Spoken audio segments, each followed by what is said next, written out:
Okay, we will reconvene in open session at 7:31. We have a couple of items for our open session, and then we will take a break and we'll go off camera and continue our meeting off camera, but that will be a board dialogue meeting. For our first, the two items that we have that we're going to take up on camera are items that we will be taking action on board, and let me be very clear. We are at the point where on both of these items we must take action on them at our January 28th meeting. I believe this is the correct date. I just want to be very clear about that so that we have this last opportunity to answer any questions and engage in any serious discussion tonight. And then we will be taking action on the 28th. So the first item is our final annual academic facilities recommendation for Garcia and Pierce Middle Schools, the program designed for District 1.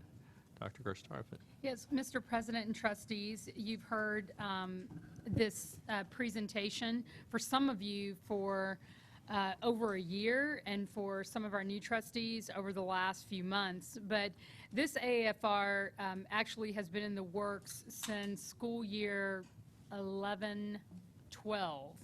And it was postponed in December of the previous school year to give, at the request of Trustee Bradley, to give the community more time to have additional conversations, to further vet the idea of two single-sex schools, one for boys, one for girls, in one attendance area for the District 1 middle school community. And at the heart of this design, there's been a lot of conversation around the academic programming itself, which in large part is built out of the notion that the middle schools need to support early college, high school, early college start at the two high schools, LBJ and Reagan, which are also part of District 1. This planning team began their work earlier in the school year and picked up on the work that had started the school year before. But with a fresh planning team, they've been vetting multiple scenarios, given the opportunity to create their own if they wanted to. But since we last talked about this design, this planning team has been able to visit sites in Grand Prairie, the Young Men's Leadership Academy at Kennedy Middle School, the Young Women's Leadership Academy at Arnold Middle School, and actually also Houston ISD's Young Men College Preparatory Academy and Young Women's Preparatory Academy as well. The planning team has reached a consensus that both Garcia and Pierce Middle Schools really need to have a change, but they also acknowledge that this is a very complex situation. There have been multiple years of academic challenges, and that while there has been a lot of community input, it hasn't really settled, if you will, neatly in a majority favor or disfavor for this particular idea. So in addition to doing a lot of community meetings, of which you've received the information on, we conducted surveys specifically of the families that would be impacted by any change in the school design.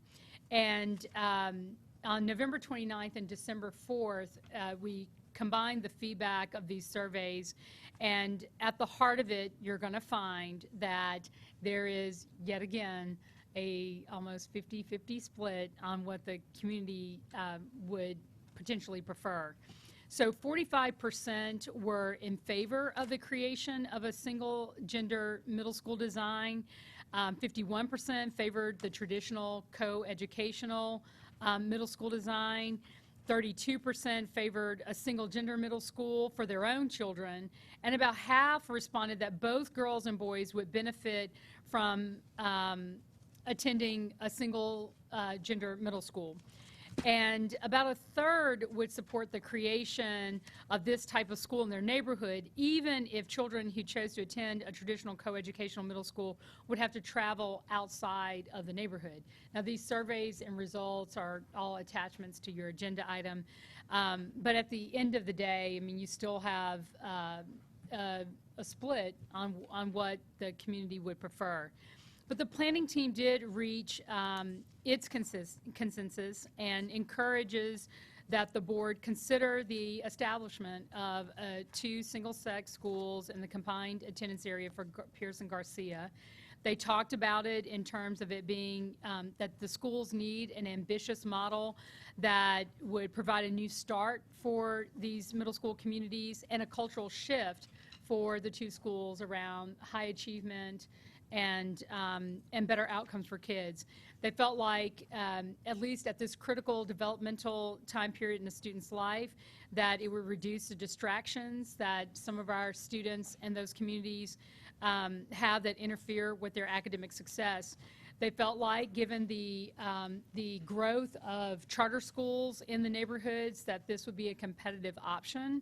They also felt like it was in alignment to the strategic plan that the strategic plan goal set by the board to have kids focus on getting ready for college, career, and life in a globally competitive economy. And they felt like it added to the board's priority around enhancing our portfolio of options in the district. And they've, received lots of feedback on the Elementary and Secondary Education Act, but basically finding that there are no limitations, as you know, because we have Ann Richards, that this would somehow be in violation of any federal or state laws. But many of these things you've heard before. I know the last time we talked, I did not have the results of the December 4th survey. You do have those now, and you have the fact sheets and the community engagement and everything else that goes with this particular AFR. So the biggest question is whether or not the board concurs with the planning team, the planning team's support for Pierce and Garcia middle schools under this design, and perhaps Trustee Bradley or any of you who've been participating in some of the meetings have other things to add. But from the administration's perspective, in preparation for your action, we needed some guidance on how the board might want to move forward with this. Mr. President, Trustees of the Board, this concludes our part of the presentation. Dr. Sarvin, could I ask you to address one thing, and that's, as we all know, Pierce was closed by the commissioner 2 years ago. There was a plan that was developed that was satisfactory or met the requirements of the commissioner at that time. We continue to have Pierce as a rated academically unacceptable school, as well as Garcia. Are we, or how can you advise the board, particularly the new members, how does that action that was done then and the either the reconstitution plan for the school or the requirements that we're under as a result of the closure of Pierce, how should we factor that into any decision that's made with regard to developing a plan for the schools? So, Mr. President and trustees of the board, the first thing is that, yes, while Pierce was closed and it was allowed to be restructured, we're not in the reconstitution phase again. So we were under a restructure plan, and therefore that was approved, and we were allowed to open the school at the beginning of the 2009-10 school year. The difference with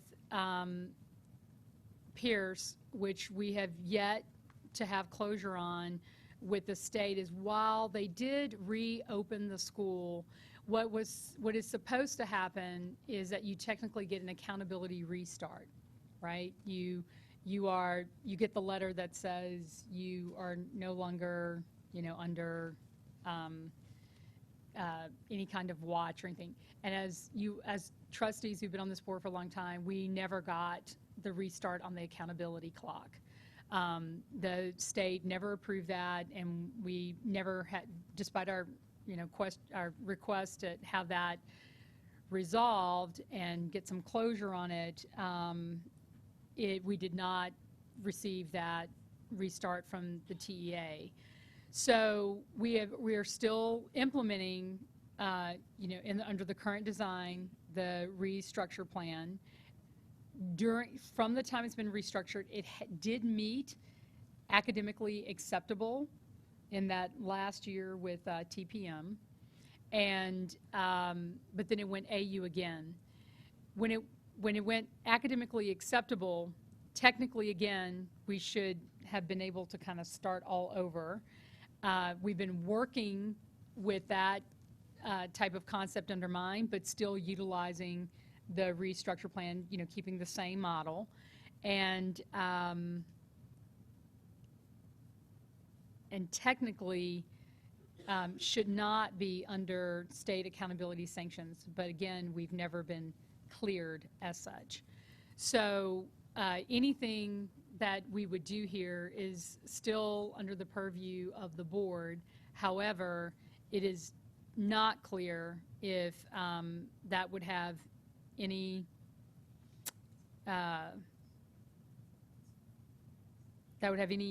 change with what we do with the TEA. We were removed from oversight, the management oversight from the TEA, and there's some other things that have kind of indicated that we were moving in the right direction as a district, but I would argue that Pierce, it is still unclear exactly what the standing is with the state.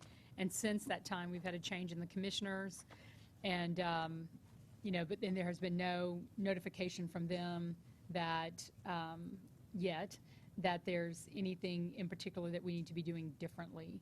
Okay. So, but I think it's fair to say we never got the accountability restart. Okay. All right. Okay, we'll open the item up for discussion. Ms. Moya. Thank you. Dr. Karstafen, in relation to Garcia, can you share with us whether or not they are at risk for sanctions in the near future or in an upcoming year, as far as what we know so far, how things have been working with the TEA? I mean, I'm sure that the new commissioner and the legislature could probably make some changes, but not knowing, I just wonder if Garcia is getting close to the tipping point to where we would have to do something drastic, and and create different other types of plans, and how. Anyway, just so that everybody, both new and old board members, or longer serving board members and newer serving board members, could all, have the same information. Mr. President, trustees of the board, Trustee Moya, it is,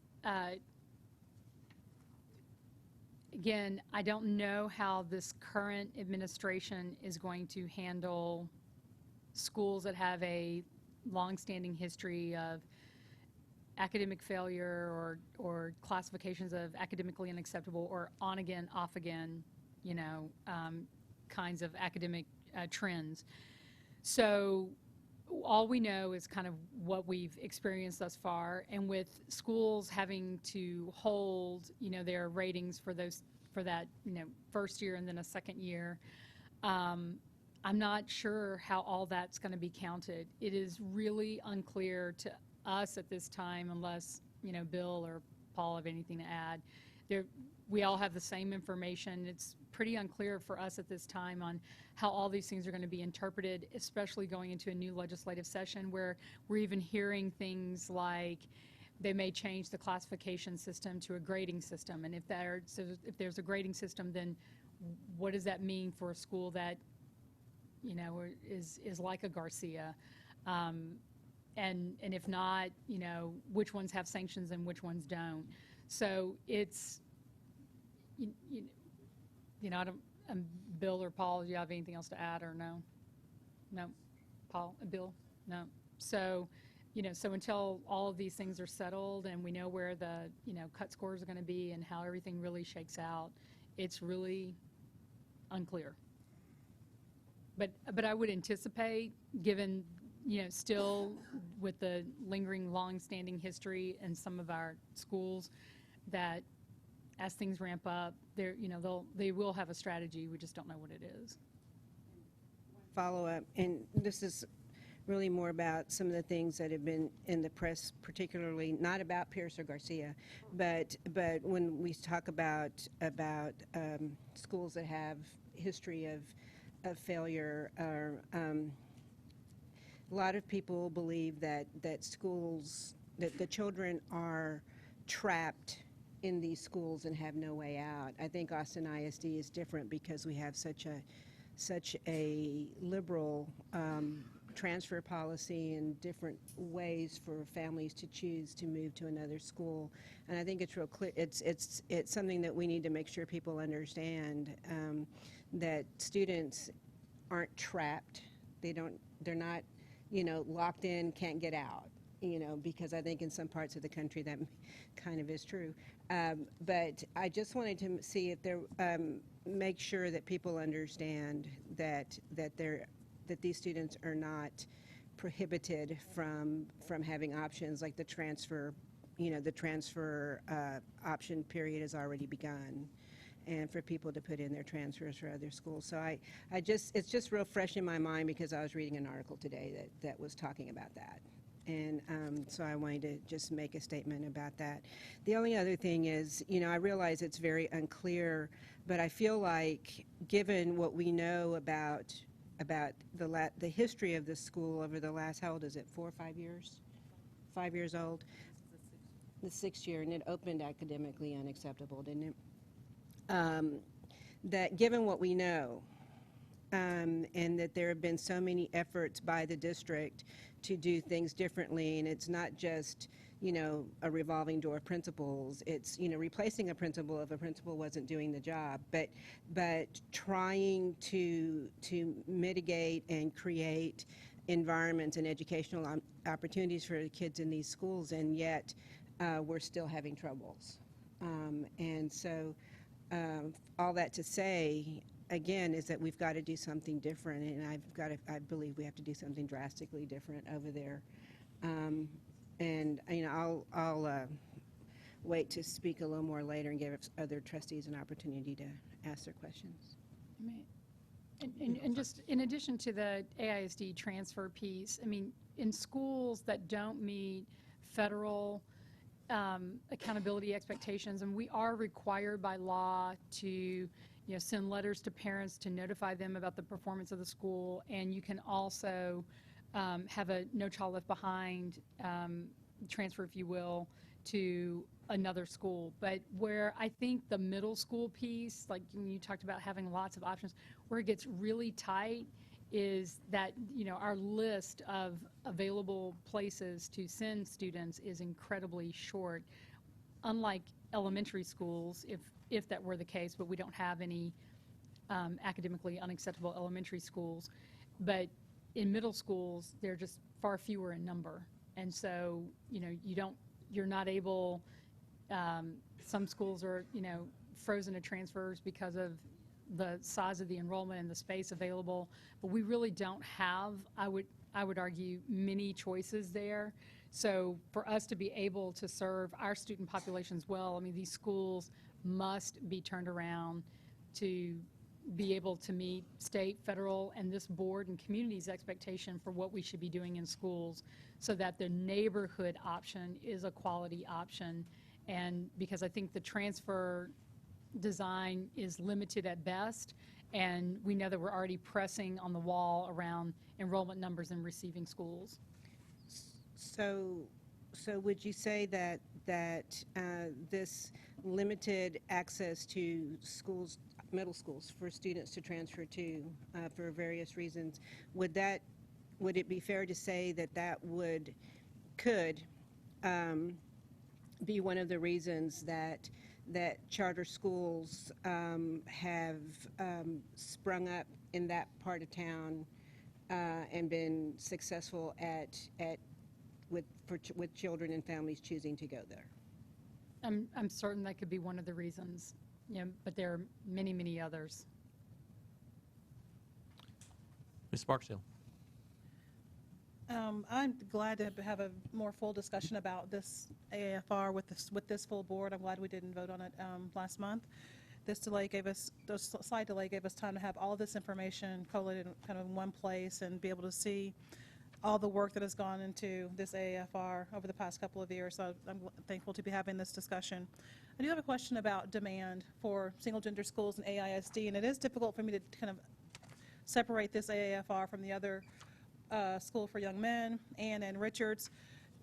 Does the administration, or have we heard from the planning teams about demand for 2 single-gender schools in Austin in a district this size, or even comparable districts that have offer public single-gender schools? I mean, we know that there are plenty of private single-gender schools, and parents make those choices even in Austin, but do we have a sense of demand for 2 single-gender schools in a district this size, girls and boys? Yeah, Mr. President, Trustee Boyce, Trustee Barksdale. As far as demand, even before I was superintendent, I know that there were questions. It was one of the first things that was kind of on my plate of things to start sorting out was, to the best of our ability, is it possible to have another single-sex design? And if so, what's the right approach? And really the concept was more around choice and something that could pull district-wide, because even though, like we even see with Ann Richards, that there is an interest under the choice design, the idea that we have like an application process that requires a certain, academic performance level, that there's enough interest to sustain the school. And as we've already shared, at the upper grade levels, the numbers are lower, and that, makes it hard to be able to have a comprehensive program. Now, over the years, I think that's certainly going to get better, because we're seeing Ann Richards, as numbers increase, be able to offer more things that are of interest to keep students in at the high school level for a comprehensive school. But as far as, so I can see having, like I said, the brother school to that, but you have the survey results for the neighborhood that this could be in specifically. And because it's split, the interest is split, and I think, as I shared before, it was a third of the parents, 32% favored, single gender middle schools for their own children. So, I think there's interest. I'm just not sure under a neighborhood design that necessarily means that we could sustain it for that particular design. There seems to be the possibility district-wide. The thing that Grand Prairie did that I think helped them a lot, when you look in the details of the report from the planning team, is that they opened up they opened it up for external district applicants as well. And if I recall the numbers correctly, that was a third or a quarter of the new student body that came in. And we don't have that as part of this design right now, so we would really be pulling on the neighborhood population. But do we have enough students in this neighborhood to fill these 2 schools? Yes. Will people choose to stay instead of seeking the co-ed environment? I can't say we know for sure.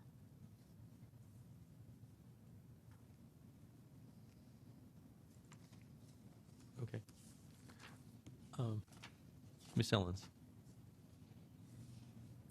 Well, from the beginning, my concern with this proposal lies primarily with the opt-out requirement that comes with that neighborhood problem. I've been very clear about that, but Trustee Bradley said something at the last work session that really piqued my interest, and I went back and looked at a lot of data. You said students are already opting out of Pearson Garcia. And when you really look at the numbers, at least 300 kids are choosing to go to other AISD schools.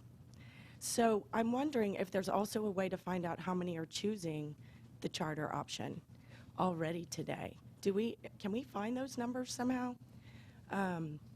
Because if the neighborhood school is so important at the elementary level, and if what I'm hearing is maybe not so much at the middle school because people are already opting out, either charter or other AISD schools, that sort of puts a different spin on this. Right. So, Mr. President, Trustee of the Board, Trustee Alentz, we've already, you may recall, but there's a lot going on there going into the holidays. So, yes, we can track students who are going out of state, going to other school districts, going to other AISD schools, and charter schools.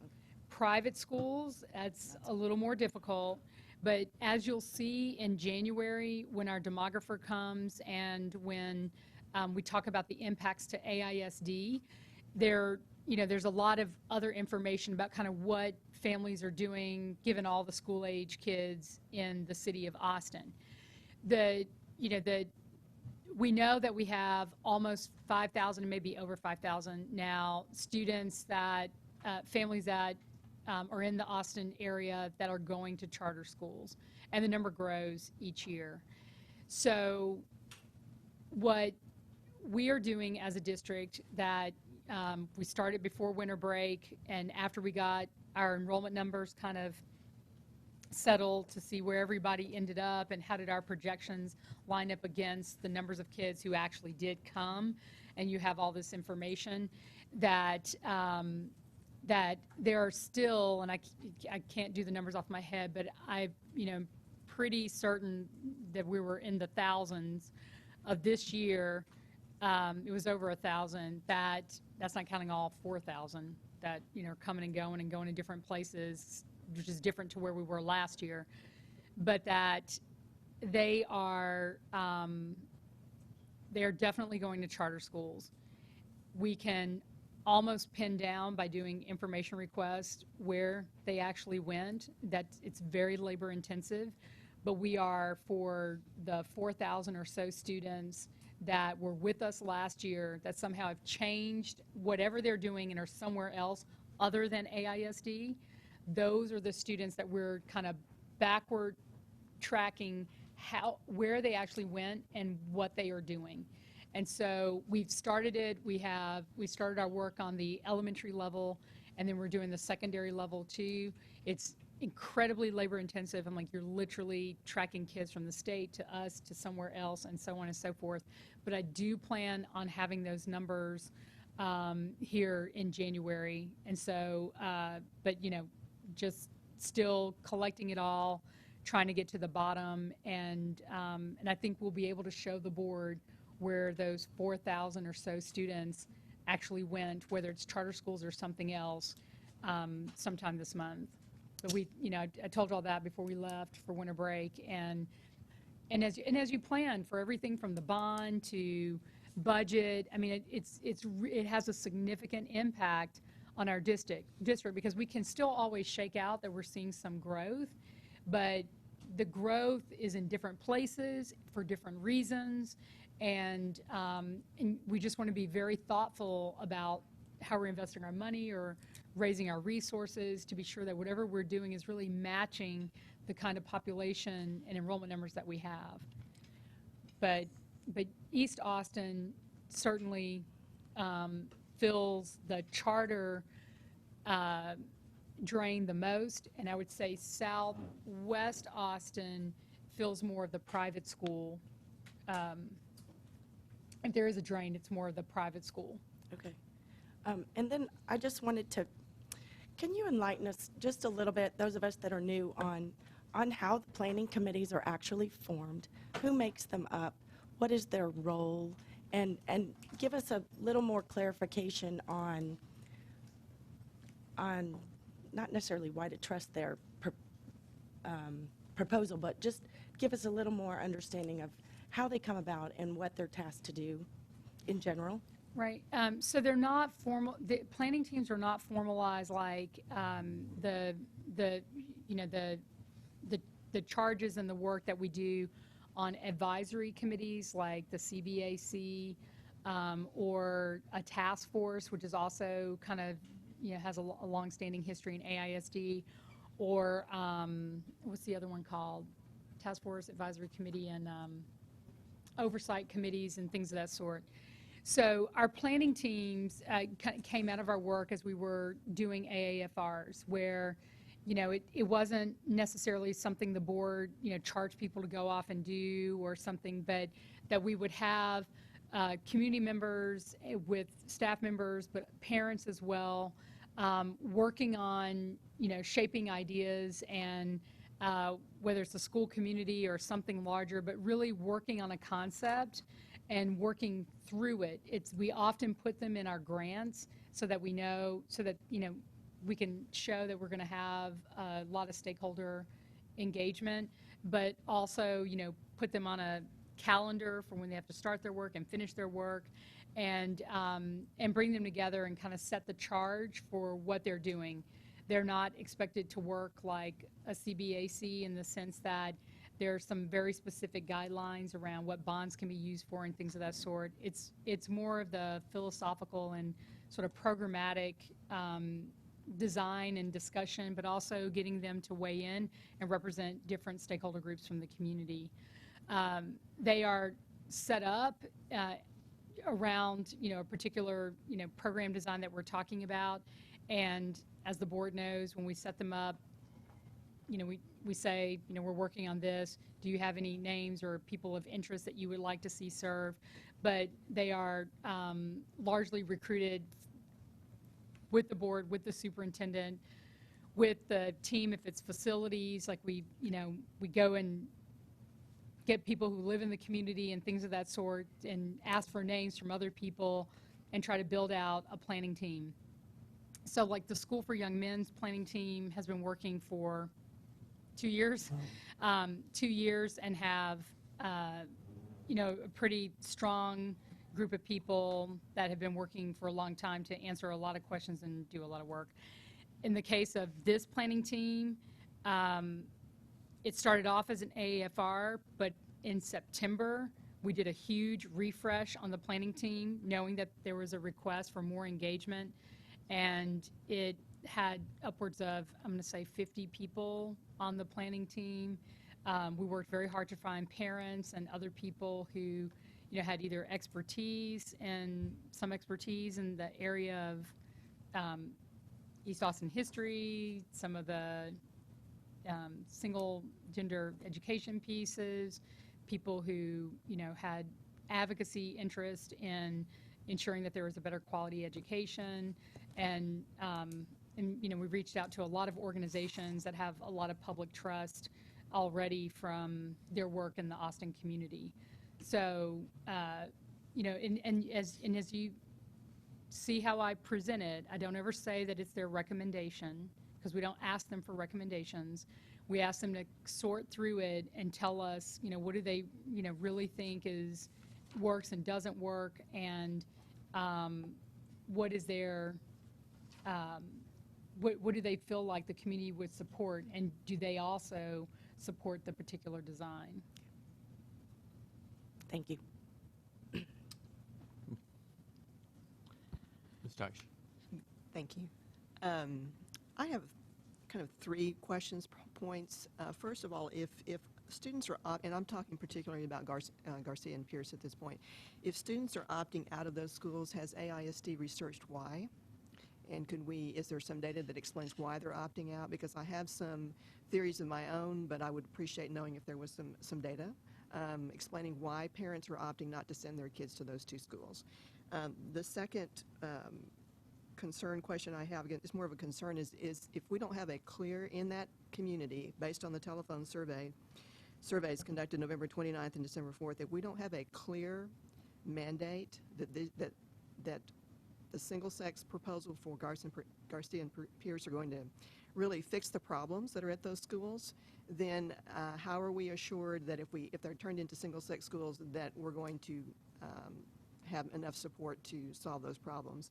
And then the third question that I have is that Pierce already has a college prep program. It states that whenever anyone answers the phone there, they say Pierce College Prep Academy. And they also have an 8th grade that's based at Reagan. That's supposed to tie directly into Reagan's college prep program. And that particular curriculum is being proposed, is part of the program description in my documents here about what's being proposed for the single-sex schools. So if that's already in place, how can we be assured that if we have single-gender schools and they have the same curriculum that Pierce has, that they will somehow be more successful in their approach, especially since there's no clear research that girls and boys learn differently, that single-gender schools provide better opportunities for boys to learn a certain way and girls to learn a certain way. So those are three concerns I have about the Pierce and Garcia proposals. As far as the School for Young Men, I've been thinking about that. To me, it is kind of an equity issue. We have a girls' school here. I can see the arguments for that and the argument for offering another choice to our district, to our parents, but not everybody who wants to go to Ann Richards gets into Ann Richards anyway. So I'm still a little conflicted about that. So I'm just going to leave it at that right now. And let me just say, right now, I want to focus on the Pierce and Garcia AFR, and we'll have time for the other one a little later. So, any other comments, questions? Mr. Snyder. Dr. Sharfin, I just have a question about the survey results that are in the material that was provided tonight. Earlier, there was another survey that was, or results of another survey that was done, and I want to say this was in the early summer time frame, although I'm not absolutely certain about that. That we had actually surveyed students, we surveyed parents. It was broken down by ethnicity as well, and my recollection was that those numbers were even more negative than the 33 or so % that you are presenting here. And I'm just wondering, is this a more valid data set than the previous one? I mean, is there any kind of preference in terms of using one data set as a basis for a decision versus the other one, that kind of thing? If you can offer any insight, I'd appreciate it. Yeah, Mr. President, Trustees of the Board, Trustee Schneider, the data sets, were different. With each meeting, the board asks, a different set of questions where you kind of have to reshape the survey approach. So at the end of every community meeting, we would survey whoever attended, and we would ask them to tell us, are you a parent, are you a student, are you a community member, or self-identify. And so we were doing a lot of surveying of those who came out to participate in those specific meetings. And those were at the community meeting level. And the numbers of those surveys were far smaller compared to what we did on one of our earlier telephone surveys, where we did ask a much larger, group of parents and stakeholders, but from, the more of an open request, and ask them to weigh in. And you're right. I mean, I think at the beginning, there certainly from some of the community perspective, the numbers were far lower. At the parent level, for parents who were surveyed, in those vertical teams, the results really differed based on what we saw in language. Native Spanish speakers, or people who took the survey in Spanish versus those who took it in English. There was far more interest from Spanish-speaking families in having a design like this. English-speaking families, less so. Now that we've been asked, over time to keep narrowing it, who's most affected, whose kid would actually be going to these schools. It is their neighborhood. Survey those people in the neighborhood. We went back and got very specific about that, looked at where everybody was in their neighborhood. We even gave weights to families that had more than one child in those two schools and things of that sort. Really tried to refine the survey again so that we could ask the right people who are most affected that would have to send their kids to these schools, and certainly those who have more kids in the schools to be able to have some kind of weight. And so of all of them, I do think the last two, the November and December, in real time after, a year plus of work and vetting, is probably the most accurate for the families that would be most affected. And I think at the heart of it, you're going to see that, one, it's split. And we saw when we did more questions around demographics of the families, and you'll see in the survey, and I'm doing some of this off the top of my head, but there was a difference in Spanish-speaking families that identified themselves also as Hispanic, and those who were African American.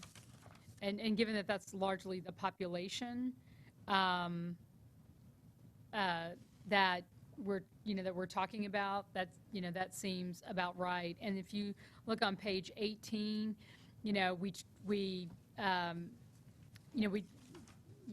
asked about hot maps and things of that sort. I mean, you can't show all the dots here because it would identify certain kids and where they live, but we tried to work out the percentages of students and their parent response rate, especially looking at the elementary schools, because their kids will be going to these schools in the upcoming years.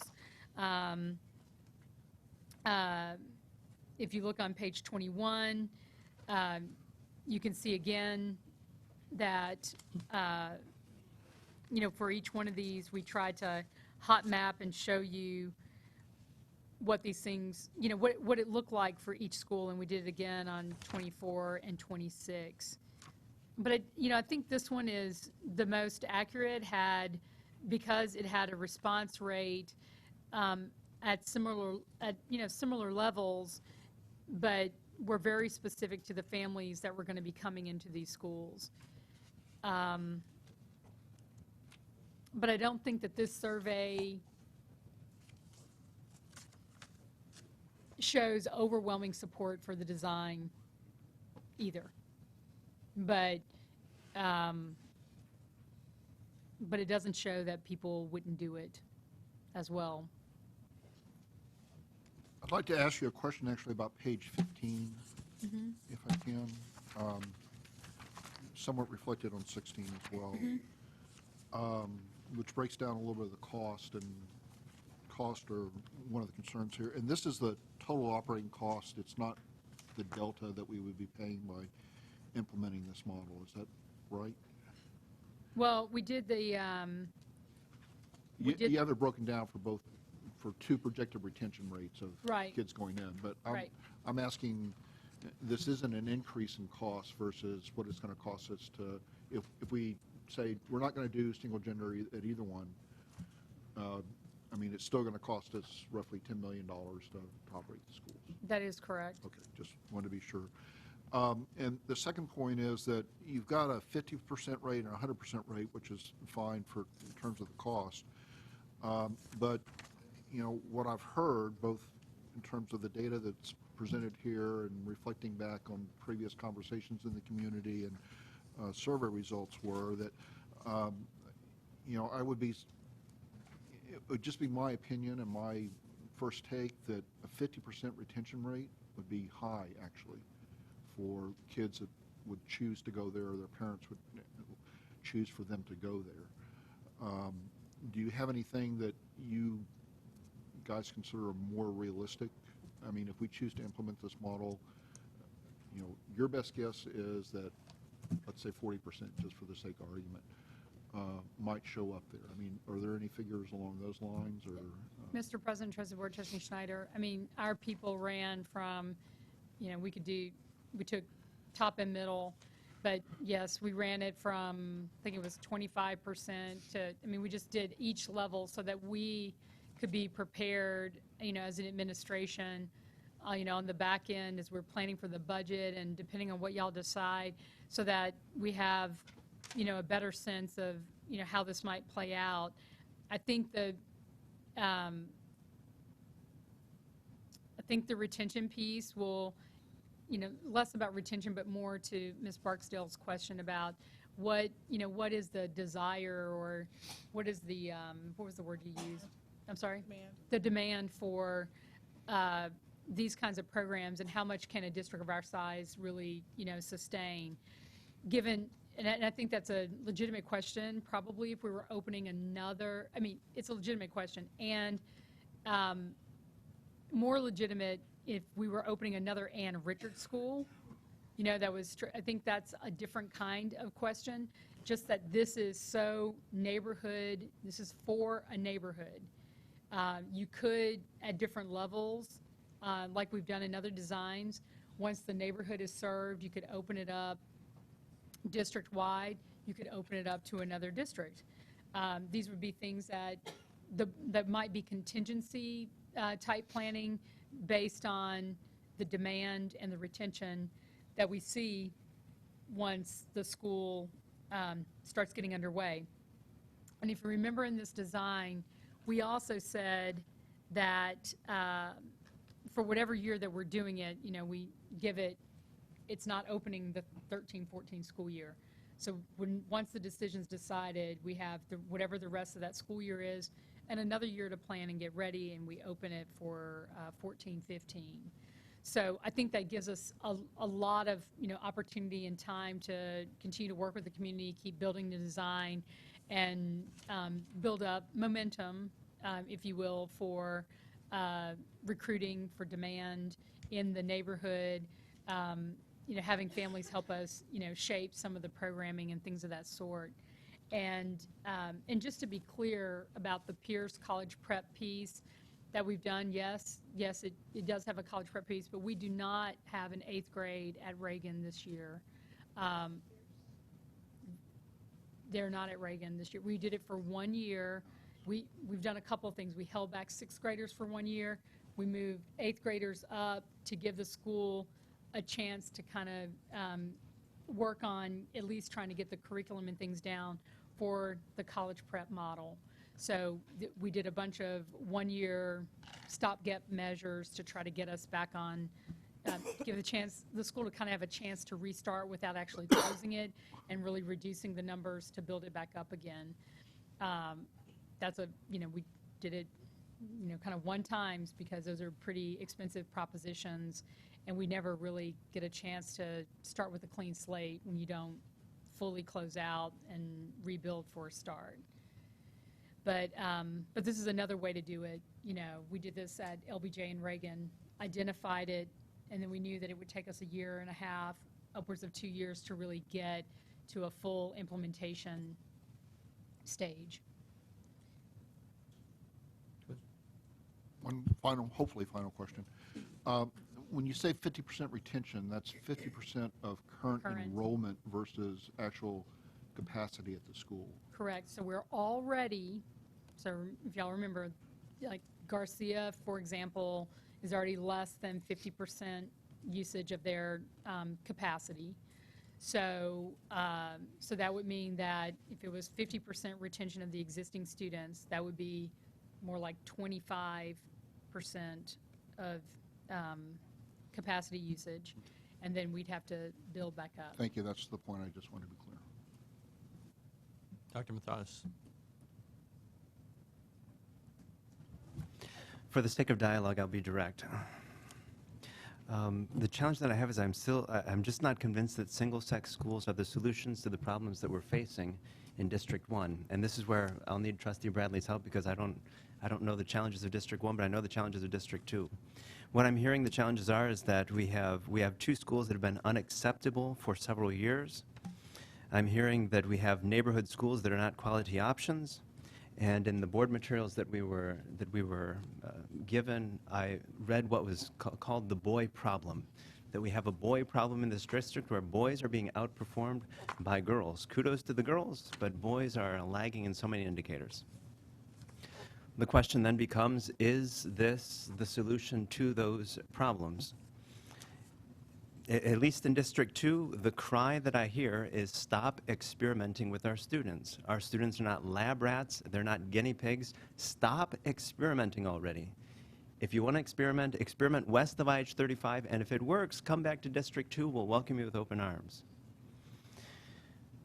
The map that I see on page 24 suggests that if 28 to 30% of students in those school districts, if those parents do send their students to these schools, that's great, but that means we need to be thinking about the 70% of students who are not coming to these schools. And I'm sure that administration and various persons have already thought through this, but there are going to be a lot of students who are not served by these schools, it seems, based on the surveys. One of my concerns personally is that I see a divided community here. The superintendent referred to it in her remarks. The first community dialogue that I attended was on July the 28th at LBJ, and it was obvious the community was divided. The data, we were told last month, has been lost, but on July the 28th, when people were using their clickers, there was a bar chart with this many people favoring it, this many people being neutral, and this many people being opposed. And so it just seems to me that these are at least yellow flags before we as a board push forward. November the 17th, I attended the conversation at Pierce Middle School. I didn't see any data from that meeting, but what I heard was one group of parents and community members saying the only good thing about scenario, whatever the number was, and that was 2 different single-sex schools, is that it's scenario number whatever it is. That is to say, they as parents could not think of any good thing to say about single-sex schools, and that troubled me. I would love nothing more than to see the community say, this is what we want for our students, and we're going to send our students there, and we're going to get behind this, and it will solve our challenges. Then I would say we support it. So the other question, and the other concern I have from District 2 perspective is simply, when we talk about the repurposing of schools, every time I'm simply nervous about destroying school communities. And I know that they've been underperforming at Pierce and at Garcia. The challenge then becomes, how do we as a board marshal the resources behind those schools to make them successful? So I would be a voice that would be willing to ask how this fits with the other project that's been proposed, the School for Young Men. I know it's a separate issue. I'd be a voice that would be willing to propose that we not rush this AAFR, but rather that we as a board talk through our priorities. I'm glad that the former board had time to speak through their priorities and how it is that this would have fit with their priorities, but I think it's important for us as a board to come together and spend some time retreating and talking about our vision for the challenges that face us, and to look at the options for addressing the problems. I am grateful that we have people who are suggesting single-sex schools for addressing this problem, or these problems. I've got to believe that there are other solutions. I don't pretend to know what they are, but these are serious challenges that I'm not sure will be fixed by single-sex schools. And if I were dare to throw another issue into the mix,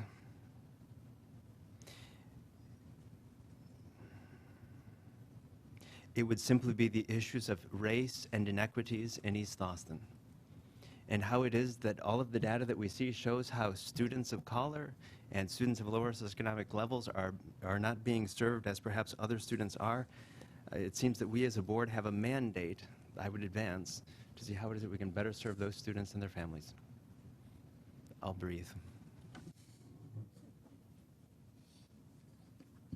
Ms. Bradley, and then Ms. Moyle. I've listened to all of the comments, and I must say I appreciate everything that I've heard. First of all, I want to start off by saying I did not become African American this morning. I've been African American all my life, so I don't need you or anyone else to tell me about the race issues and inequities in this city. I can tell you. So we can start there. I don't need anyone to tell me about the race issues and inequities in District 1, 2, or any other district, or even in this just school district in general. I can tell you. So we can start there. We can actually stop there. So I think we all know about that. I think that it has always been said in this district by anyone who looked like me or Ms. Moyer that we are tired of our children being experimented on. However, single-gender schools are not an experimentation that's been around forever. So that's not new. What we have found and what we see, and there are a host of people who could attest to this, as well as Dr. Jawanza Kanjufu when he was here.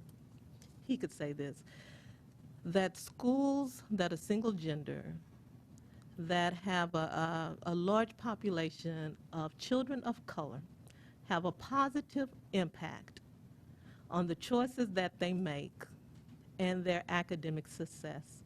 It has been proven. But we will look at every other piece of data that does not have an African American child or a Hispanic child in it.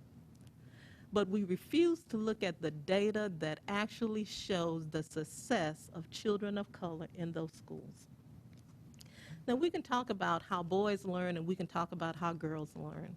I just know that something different has to happen. That's just the bottom line. I do believe that if we remove some of the distractions, and mine is strictly removing those distractions, so that we can have an environment that is conducive to teaching and learning, an environment that is tolerant of the children that are in the school. Now, we know that we have a disproportionality of children, African American male, Hispanic male, with discipline, referrals, and suspensions to home.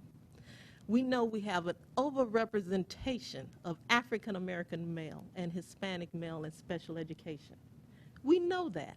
We've had it for years, but yet and still we'll do the same thing because we're looking for that one program that we've been sold time and time again that speaks to this issue. Yet and still, we know that single gender education can almost eliminate the issues of African American male and Hispanic male in special education. Now, I'm not going to say it's 100% because we know that there are some issues where children need that setting.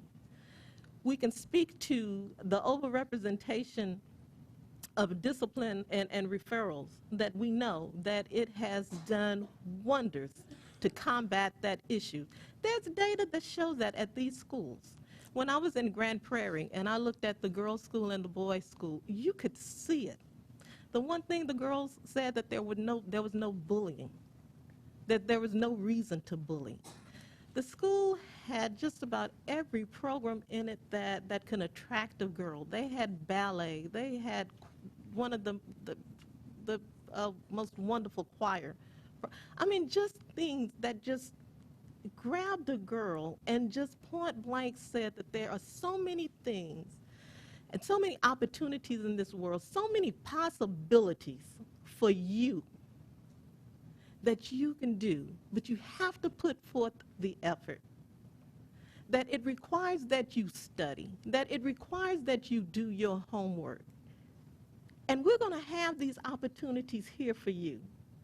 And we're going to have those hard discussions that says that there are choices that you will have to make as you go on your daily walk. And these choices will have consequences. And these consequences can either lead you to where you want to go, or it can definitely take you off path. But we want to help you get where you want to go. And we're going to give you the tools, and we're going to help you with the skill set you need to make these choices.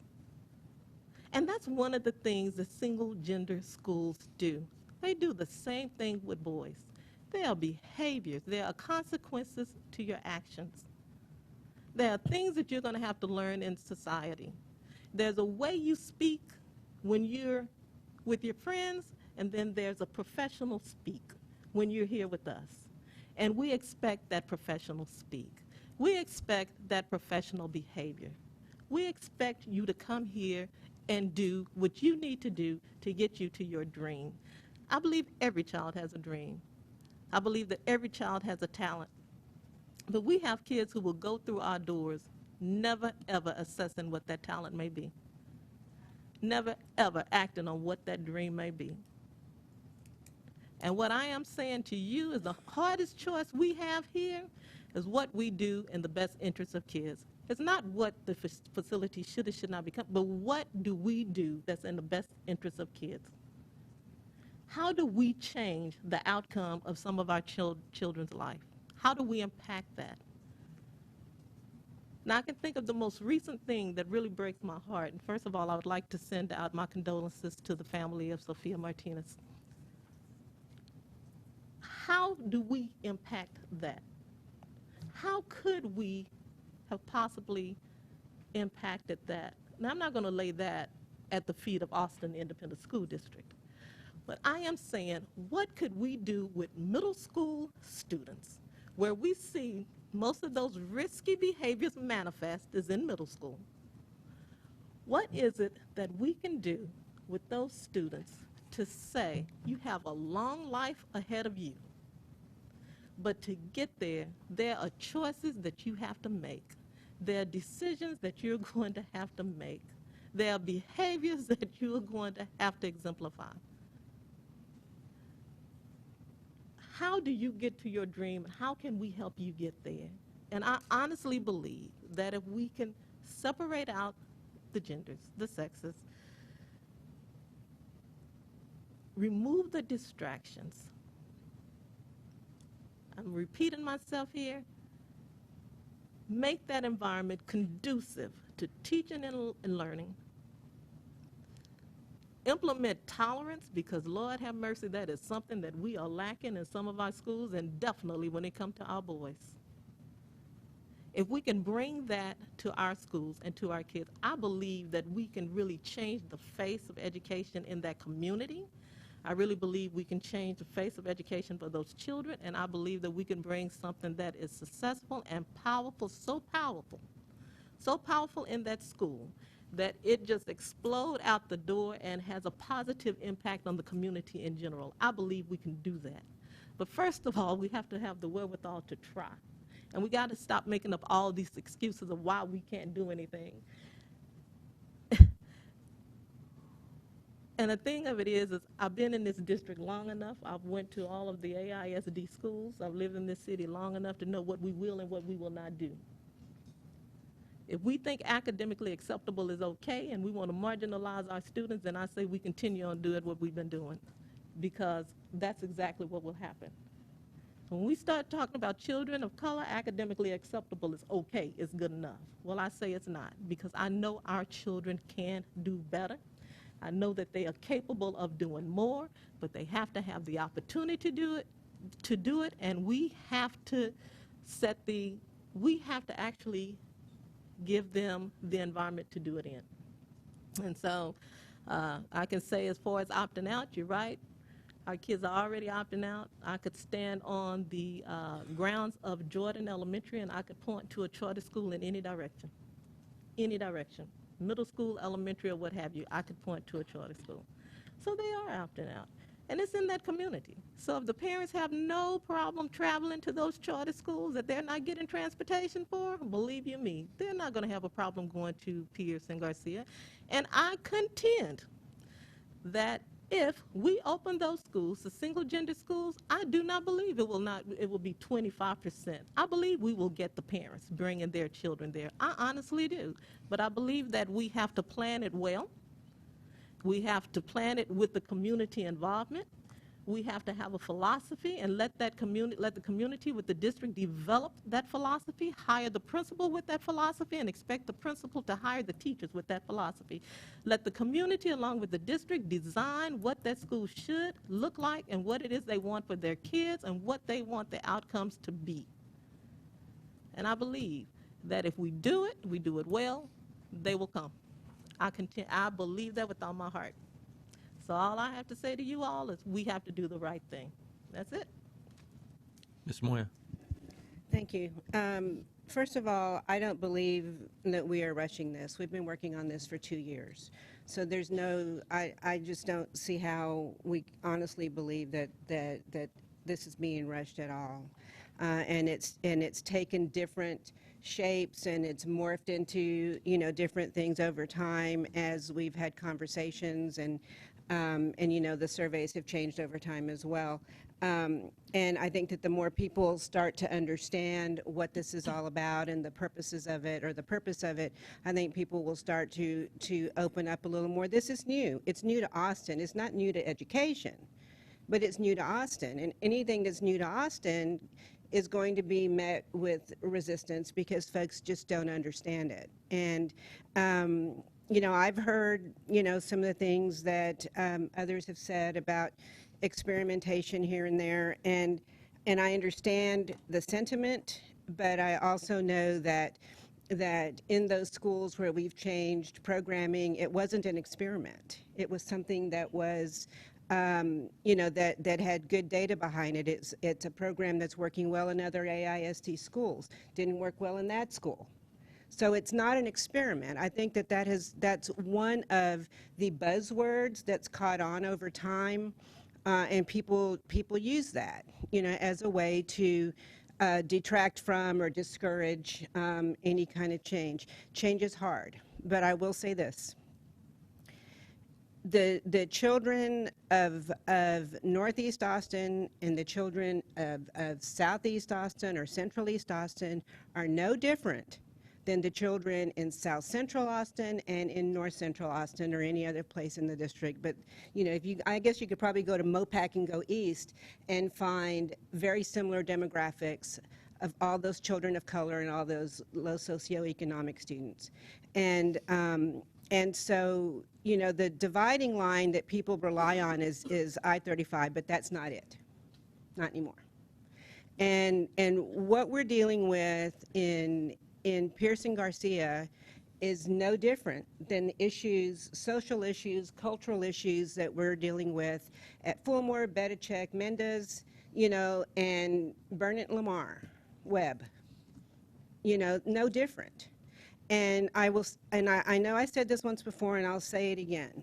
At Ann Richards, the culture for learning, the environment for learning, is evident. You walk in the door, there's energy in that school, and there is absolutely no reason why we shouldn't have another 2 or 3 schools that have that kind of programming that does that for kids. Well, we should have all our schools that way,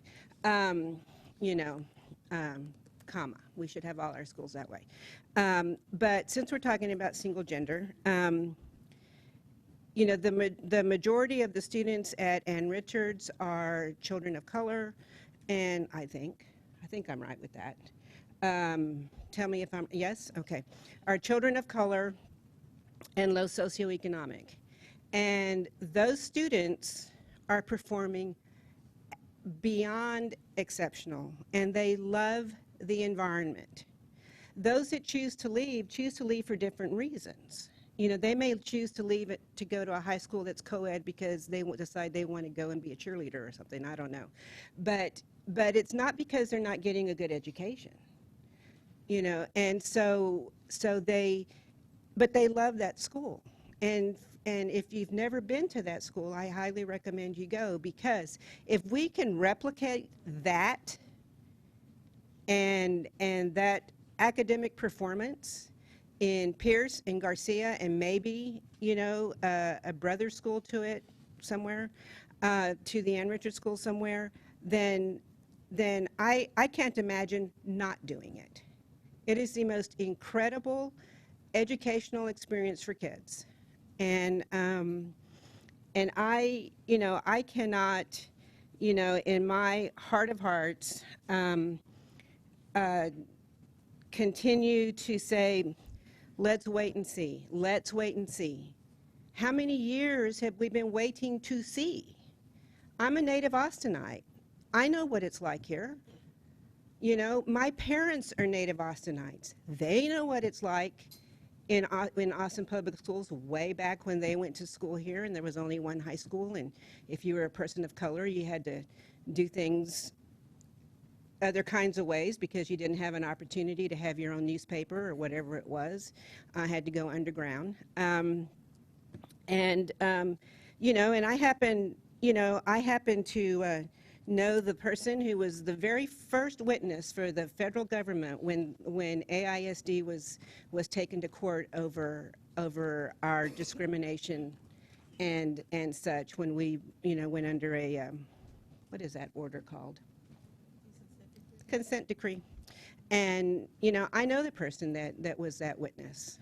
And it's quite amazing to hear about, you know, the reasons why, the things that he said in court about the history that we have in this community. So, you know, it's beyond time to make a change in that community. This is not just a neighborhood school. This is an attendance zone concept. It is a concept that hopefully would grow and perhaps give children from other parts of the district opportunities to go and attend that and receive that academic opportunity. Whether or not, you know, it's an open, you know, invitation for surrounding districts, that's new to Central Texas. North Texas does it all the time. It's just new to us. So, but anyway, so in closing, I'll say I agree with Ms. Bradley. It's time to do the right thing, and it's time to, you know, I've said this many times, it takes courage to do what we've got to do. We've got to have courage because the kids are depending on us. And a lot of families in our community are looking at us to make the right decision. They're not going to walk around with signs in the air and yell and scream. They're going to sit back and they're going to let the people who are in charge make the right decision because they believe that that's what people in positions like ours do. So just because some people don't answer a survey, you know, doesn't mean that they don't have an opinion. You know, and it doesn't mean so I just say that we have something that's before us that we can take advantage of for our students who desperately need it. And putting it off any further is certainly not having courage. So I'll close with that. I'm going to let Ms. Hinojosa go first, and then Ms. Ellens. And then we're going to draw this to a close. Okay. So just let me take a step back to make sure I understand. AFRs, are those supposed to be recommendations from the administration?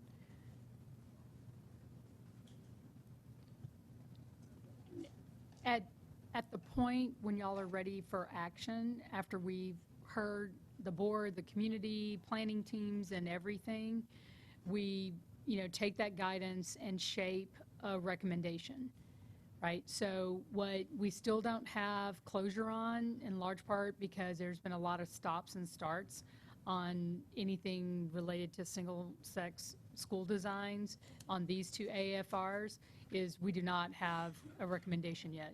Still trying to understand, and despite, you know, some people's belief and reporting on how this whole process works, the superintendent does not randomly decide on recommendations. It's generally, as the board will know, we try to assess where the community is and where the board is and make our recommendations that are in alignment with the direction and the support for a particular design or an approach.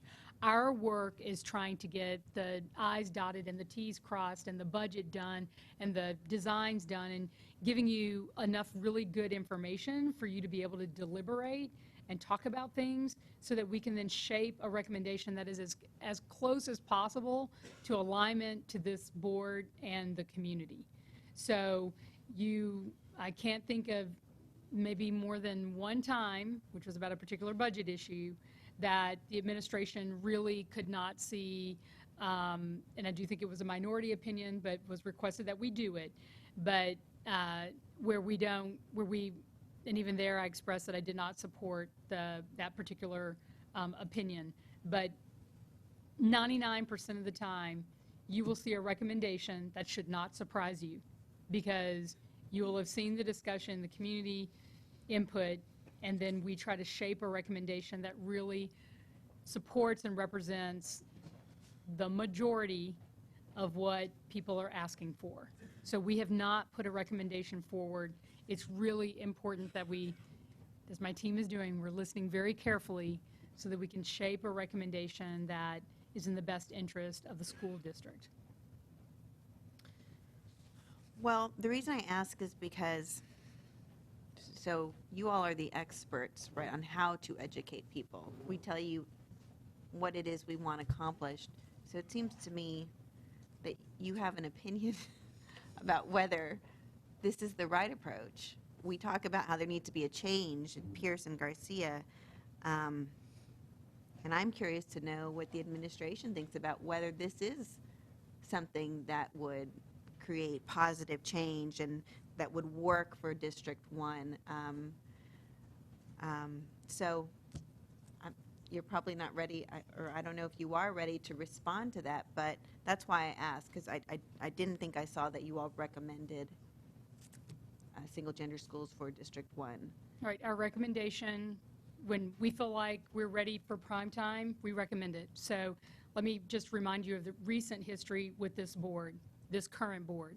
We recommended a single-sex, all-boys school designed like Ann Richards. We supported the design and everything else, and it was clear that after we made the recommendation, had many, many long discussions with the community, mostly the former board, but some communication with this board, that despite what you just said about expertise in the administration, that, you know, we went in a completely different direction. That even surprised me. So, you know, I'm not really sure who this board wants to listen to for recommendations, but it would be great if y'all gave me a clue. Because typically what I've been experiencing is that there's a request to hear from the community.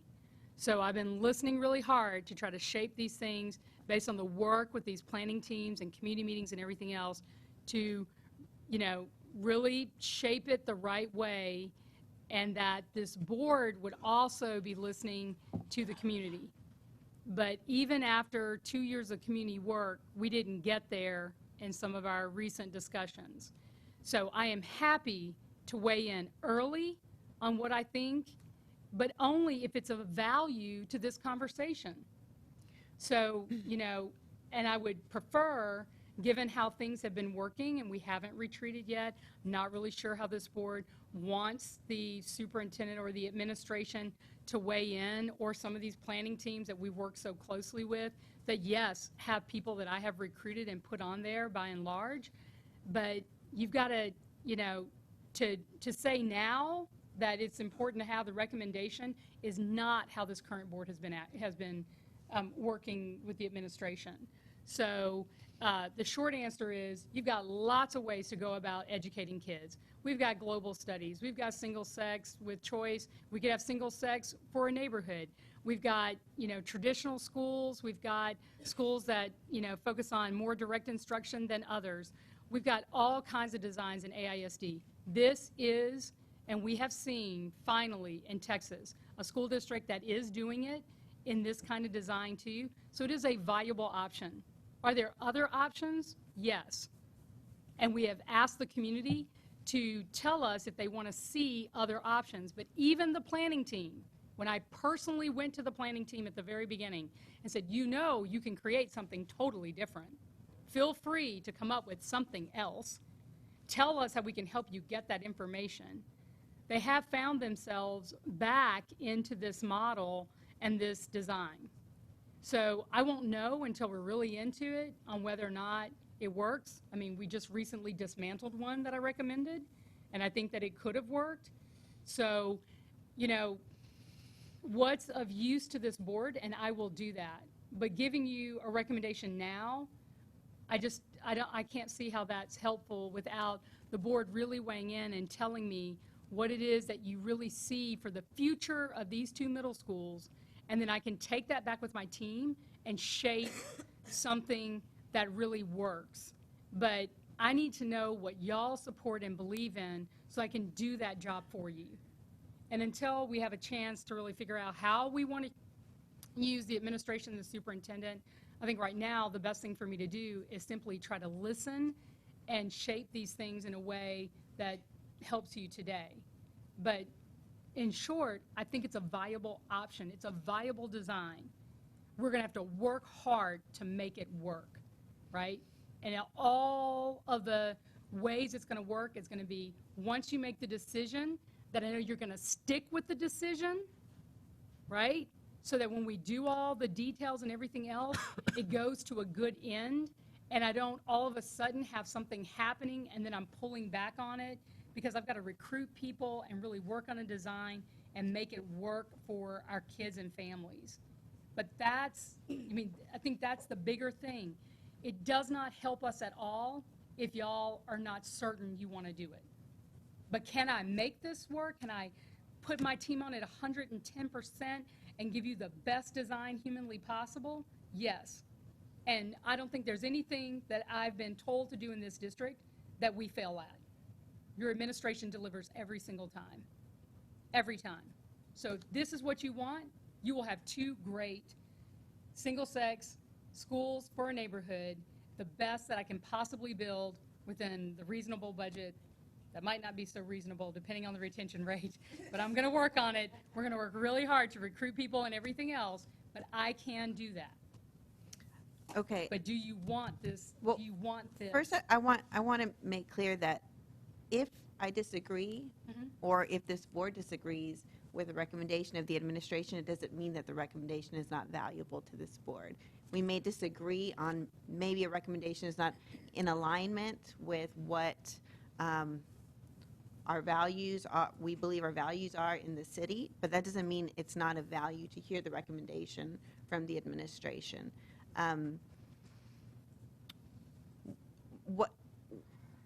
What we know that Pearson Garcia needs something to change. So I guess I don't want to say that the administration has failed when it comes to Pearson Garcia, but we know something needs to change. And so I guess I need to ask you and the administration, what is it? What is it that needs to change? Because we're not accomplishing what we want to accomplish. So what is the problem? Every administration will fail with these schools if we keep doing the designs that are so traditional in their structures that we know with tons of academic evidence and all kinds of other qualitative evidence that these traditional designs for kids in high poverty, language needs, lots of other school, community, family needs, that they don't work for them all the time in the same way that it works in other environments. Not to say that they can't because we have examples where they do, but pretty much in every school that's highly successful, we have made a significant change. There's a way that that school is either, led or focused or designed in some way, while it may be co-educational, that is different to schools that are have far less challenges. And each one of our schools, any of the ones that are exemplary and everything, are doing very specific kind of high intense work for these populations. I do think the right way to do this is tied to, the strategy is very clear. Backward map, begin with the end in mind. We know we want them ready for early college, high school, early college start. That curriculum has to be a middle school curriculum that supports that design so that kids are getting those specific courses that prepares them to go into LBJ and Reagan, that allows them to kind of hit the 9th grade at the right place to be able to make the most out of those designs. Whether you do it in a co-ed or a single-sex environment, I do think, given what we've learned, and again, I know the debate isn't clear, Ms. Teich talks about this all the time, that there is a debate within the research on whether or not that is, the right approach, or whether or not kids learn differently and so on and so forth. But I think what Ms. Bradley has presented multiple times to me, to the community, and to this board and the public is that it's not just about the academics. There are so many other things that are getting in the way of our kids being able to come to school and, be kind of prepared for learning. And it has a lot to do with what's happening outside of school. How do we give supports to them that are psychosocial in nature, that allows them to have more self-confidence, that allows them to make better choices in life, to get away from risky behaviors that often are exacerbated by their out-of-school experiences, but that we can be doing more to provide stable structures, strong structures in schools. One such way, I do think, in single-sex education, that is possible. We also have done other things in our schools, like family resource centers and just so many other designs for supports. I think that Garza High School is an example of a huge risk that this board took many years ago in a design that many people would have said was an experimentation. I mean, I think they would have. I remember you made the comment about, there's no library, but oh my gosh, I mean, for Garza, it's like there's a lot of no stuff in there. You get to create your own, schedule. You get to graduate when you are ready. I mean, that was a pretty controversial design. And so I think for some students, you do have to kind of, shake up the design a bit and have that as an option that might feel very uncomfortable for some of the adults, but certainly fits certain student populations really well. In the case of Pearson Garcia, I think you have a large number of kids that aren't fitting in the traditional design and need this, different approach, something that's more personal to them and is more caring about where they are in life, not only for their adolescent development, the years that they're in school, this middle school kind of piece, but also being very sensitive to what they're experiencing outside of school that is making it harder for us to do our jobs in school. I do think it's viable, but it's going to be hard. The hard part does not faze me or my administration or my leadership team. We will work to the bone to make sure that we, structure things in a really solid way. And what is the hard part? The fact that you have so many from at least within the survey that are saying that they don't want to go to these schools, and then what do you do with the kids that are in these schools? Is that the hard part? What is the hard part for you? I think the hardest part for us is going to be, once, like there's some decision made, like go in this direction, then it's all the details. Like, what really does it look like? Let's build out some schedules. Let's make sure that we know exactly how much, this will cost at some point. If the retention levels are low, which is sort of like building a new school one grade level at a time, then how do we then start rebuilding the whole school? I mean, if you can imagine this, Ms. Teich, when you asked the question about the 8th grade, I mean, we deliberately reduced the retention, we deliberately reduced the retention rate so we could start rebuilding the program and making it a little stronger than it was yesterday. So, I'm not sure that's necessarily a bad thing if it means that we're really trying to rebuild the design and regrow the grade levels. I mean, there's lots of different ways you can go about this, but you could, move students out and start with one grade level and rebuild this in a very different way. Those kinds of things are possible. The details, the hard part for me is getting consensus on the board first, but then once it's done, knowing that it's done and then letting us work out the details and bring those things to you so that you know how it's kind of all going to be developed, and us getting to the school community to be sure that we're designing that with them and that they know what the school is going to offer, how it works, who gets to go, who doesn't get to go, at what levels do you get to go, at what points do you get to go, and so that they know when they need to make that choice. And what I would argue is if you really want to be ready for 14-15, everything has to be baked solid so that in the month of January of 2014, that it's ready for prime time and people know that if they choose to stay, what that design is, who the leadership is, how it's all working. Those things have to be sorted out. So our hard work is like really building out the design. I mean, that, and I think, and once that's done, if that is done well, you build it, people do start coming. But we can't, I mean, my thing is like, I just think if it's not 1,000 people on day one, you know, that doesn't mean that it's not working. I mean, we just need to give it a chance to grow. And if you read the details of the planning team, they did ask for 5 years. They'd asked, like, give it 5 years and see how all that goes, and then decide whether or not it would change. You know, and I would also say just another part of the work that's, you know, significant and important for us to be able to do is, you know, once we go down this road, I mean, you still have to dedicate the resources to make it possible. And that's just one of those things in a tough budget time we've got to be very sensitive to.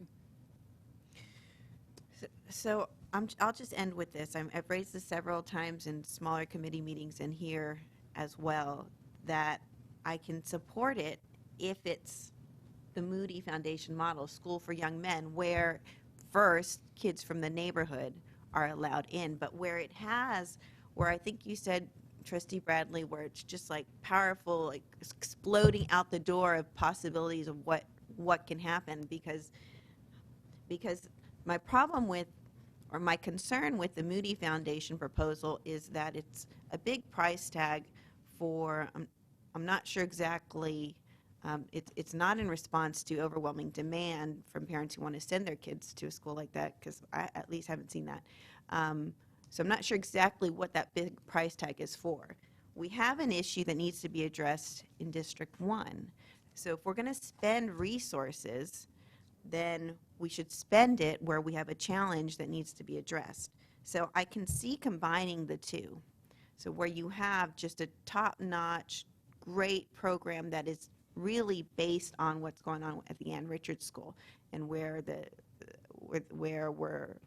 design is to that caliber, that quality. But I'm sorry to bring these two things back together when I know there's desire to not do that in this board, but that is the way I can see being supportive of a single gender school. And I say a single gender school because if our issue is minority boys and getting minority boys to be competing at a higher level, then I would be supportive of a school for young men in District 1. Ms. Ellens, and then I'll draw this to a close. Okay, kind of back directly to what you were just saying, Dr. Karstarfin, and what Trustee Bradley brought up, puts a different spin on it. I think the Travis Heights model has really spoiled me. And they had done so much of that community program design, all tied up with a pretty bow for us to vote on. And so when I was reading through all of this, I kind of thought this was the end. And so to hear you say, no, now really is the beginning of that planning, can you just address just a tiny bit how you would engage the community to help you in that strategy building? And also, if you are looking at 25%, you know, when the Travis Heights group first started, they didn't have everybody on board. They really had to educate and promote and work directly with their community, get them excited. And so I'm kind of excited to hear that that is part of your plan moving forward if this were to pass. But I didn't realize that really until you started speaking about it. So can you just confirm that that is, part of the plan is to pull that community into the true design? Right. So, Mr. President, Trustee Board, Trustee Inlance, we, you know, and I worked as closely with Travis Heights as I did any other school thing. So, I hear people taking that and saying, well, if you'd only done this here and there, it's totally different. I mean, every time we do something, it's not exactly the same. And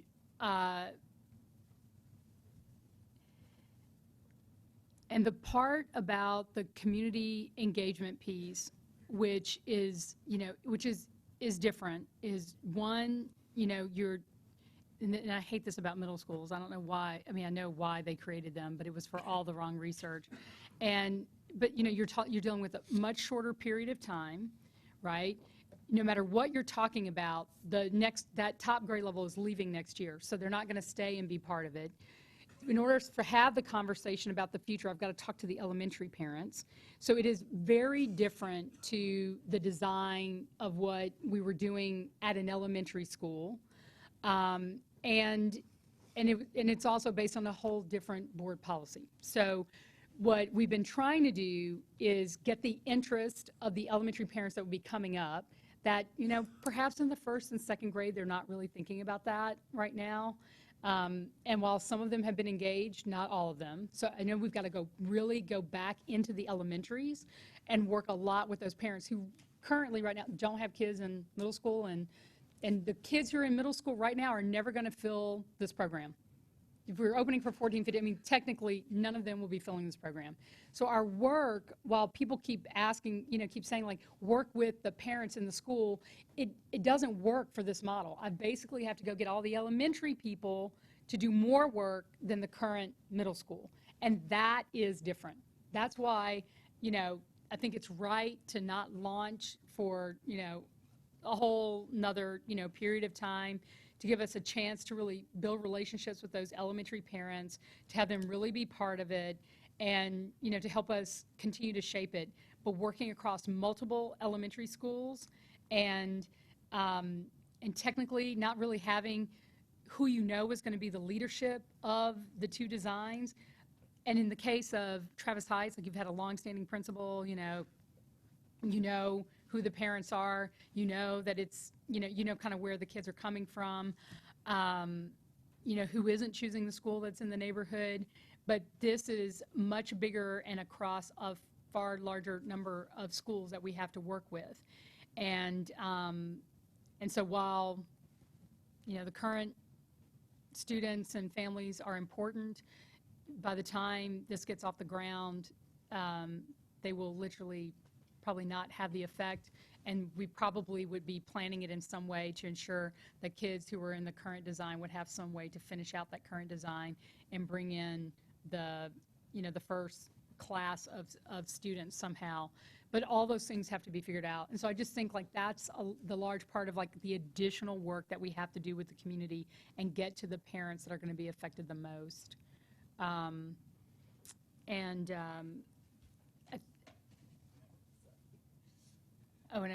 I'm sorry, there was one other thing I was going to say, but I'll pass. I can't remember. Ms. Bradley, did you want to say anything before I wrap up? Yes, real quickly. To Ms. Ellens, there is support for this model. People who went to Grand Prairie saw it and came back just excited. University Neighborhood Association has a lot of support. There's a lot of support for it. Norman Elementary, several communities in District 1 are supportive of it. I believe if we do it, they will come. I do agree with Dr. Korstarfen. You will be starting at an elementary base more so with middle school students, because for some odd reason we act like middle school kids stay in middle school for the rest of their lives, and high school kids never graduate, so we never talk to elementary parents. But you will have to do that. When the committee was formed, with staff trying to find a large number of elementary parents as well as middle school parents, but a large percentage of elementary parents, where they targeted the CACs and PTAs, and the neighborhood associations were pulled in. So you had the neighborhood association presidents and members on that committee as well.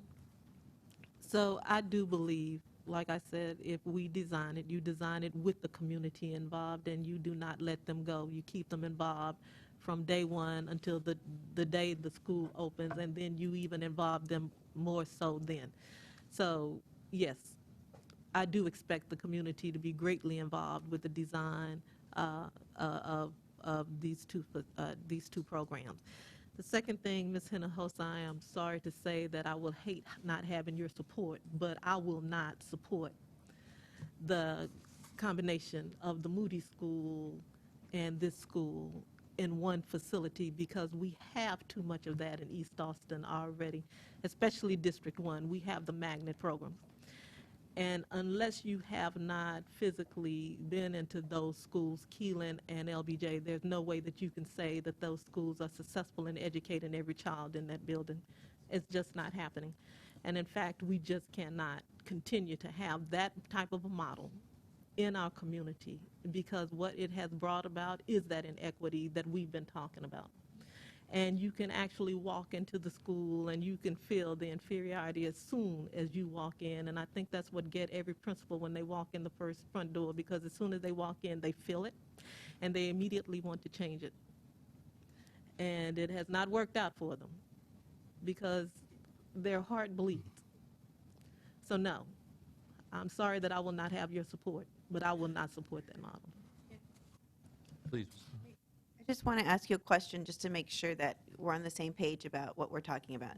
I'm talking about the Moody School model, but where priority and the neighborhood or the district is served first, so that it's not where the district or the neighborhood is getting short shrift. No, it's their school first, and then we open it up, especially if there's any truth to these numbers in the survey.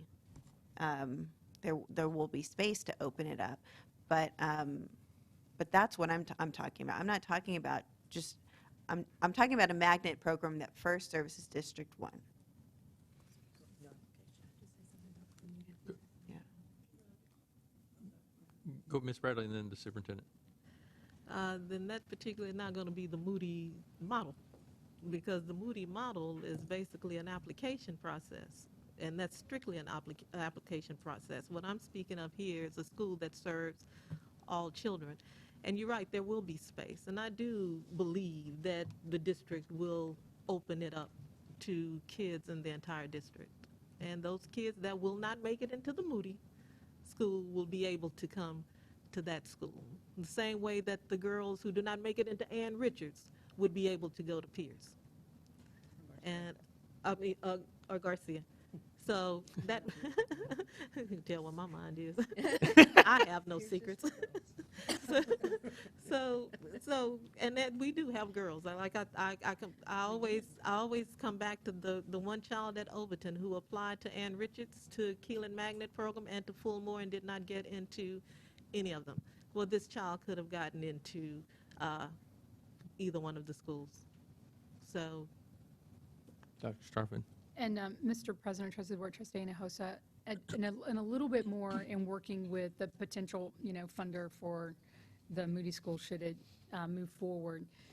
We pushed the envelope in many different directions just to see where all the parameters were, and even, lots of push and pull with Ms. Bradley on a very similar discussion. And they're such joyous occasions to do that. And so our discussion with both, Ms. Bradley just shared with you, her opinion about the approach. And, I did ask, how much, I know that they wanted a design just like the Ann Richards design. And I asked, well, although I knew it was not, I know where Ms. Bradley stands. I always feel like it's my job to ask and make sure that I cover as many bases as possible.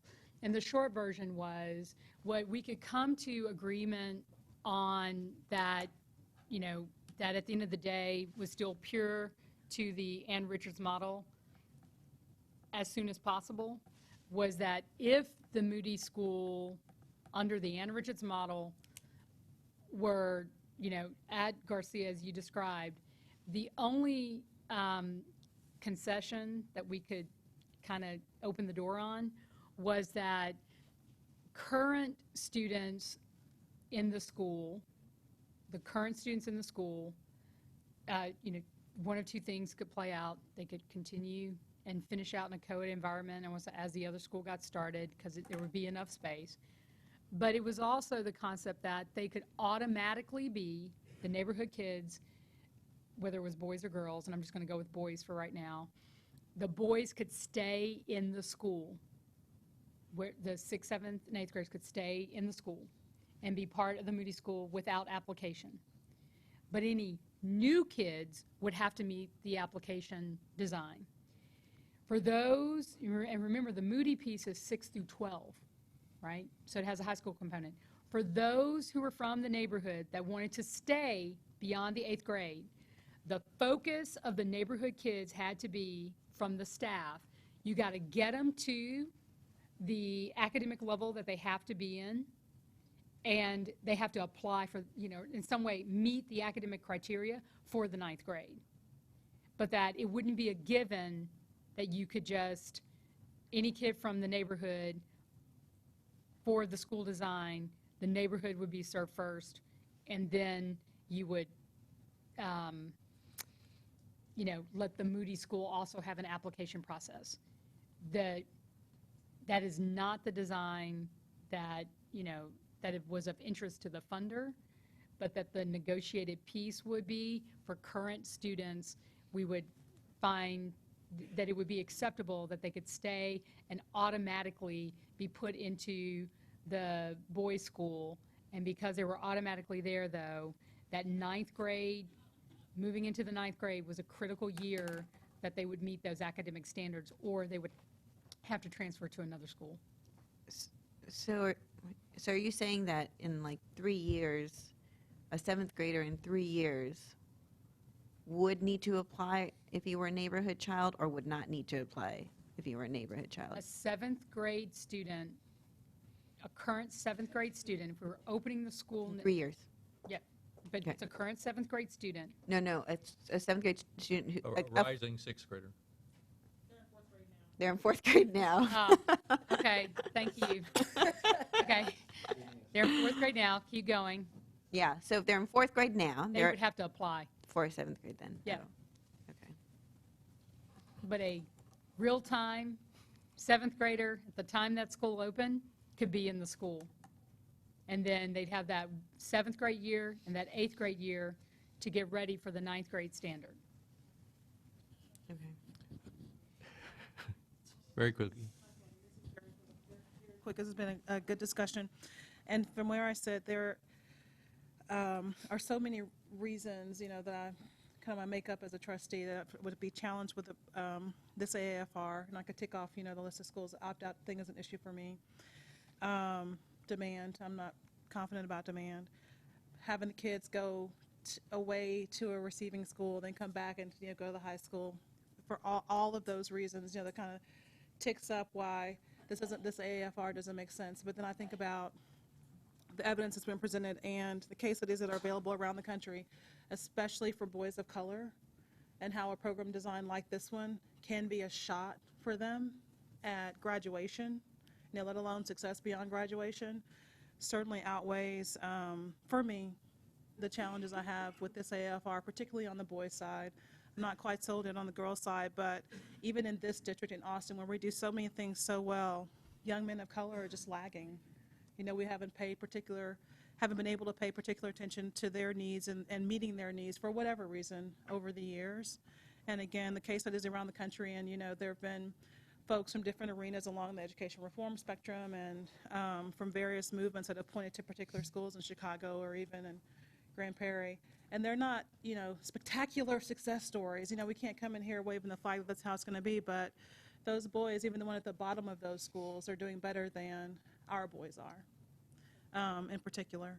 So, again, I'm ticking off all the boxes, all the reasons why for other AFRs I've been so challenged. But this addresses a community, again, for me, especially for boys, and I'm right, I don't know if you're there, Trustee Hinojosa, where we're not doing our job as a district. Yeah. It's tragic. We're not doing our job, and you can look at, across the board at every metric and figure out that that's where a significant issue is. And it does start with things like referrals and boys going to school expected to be sent home.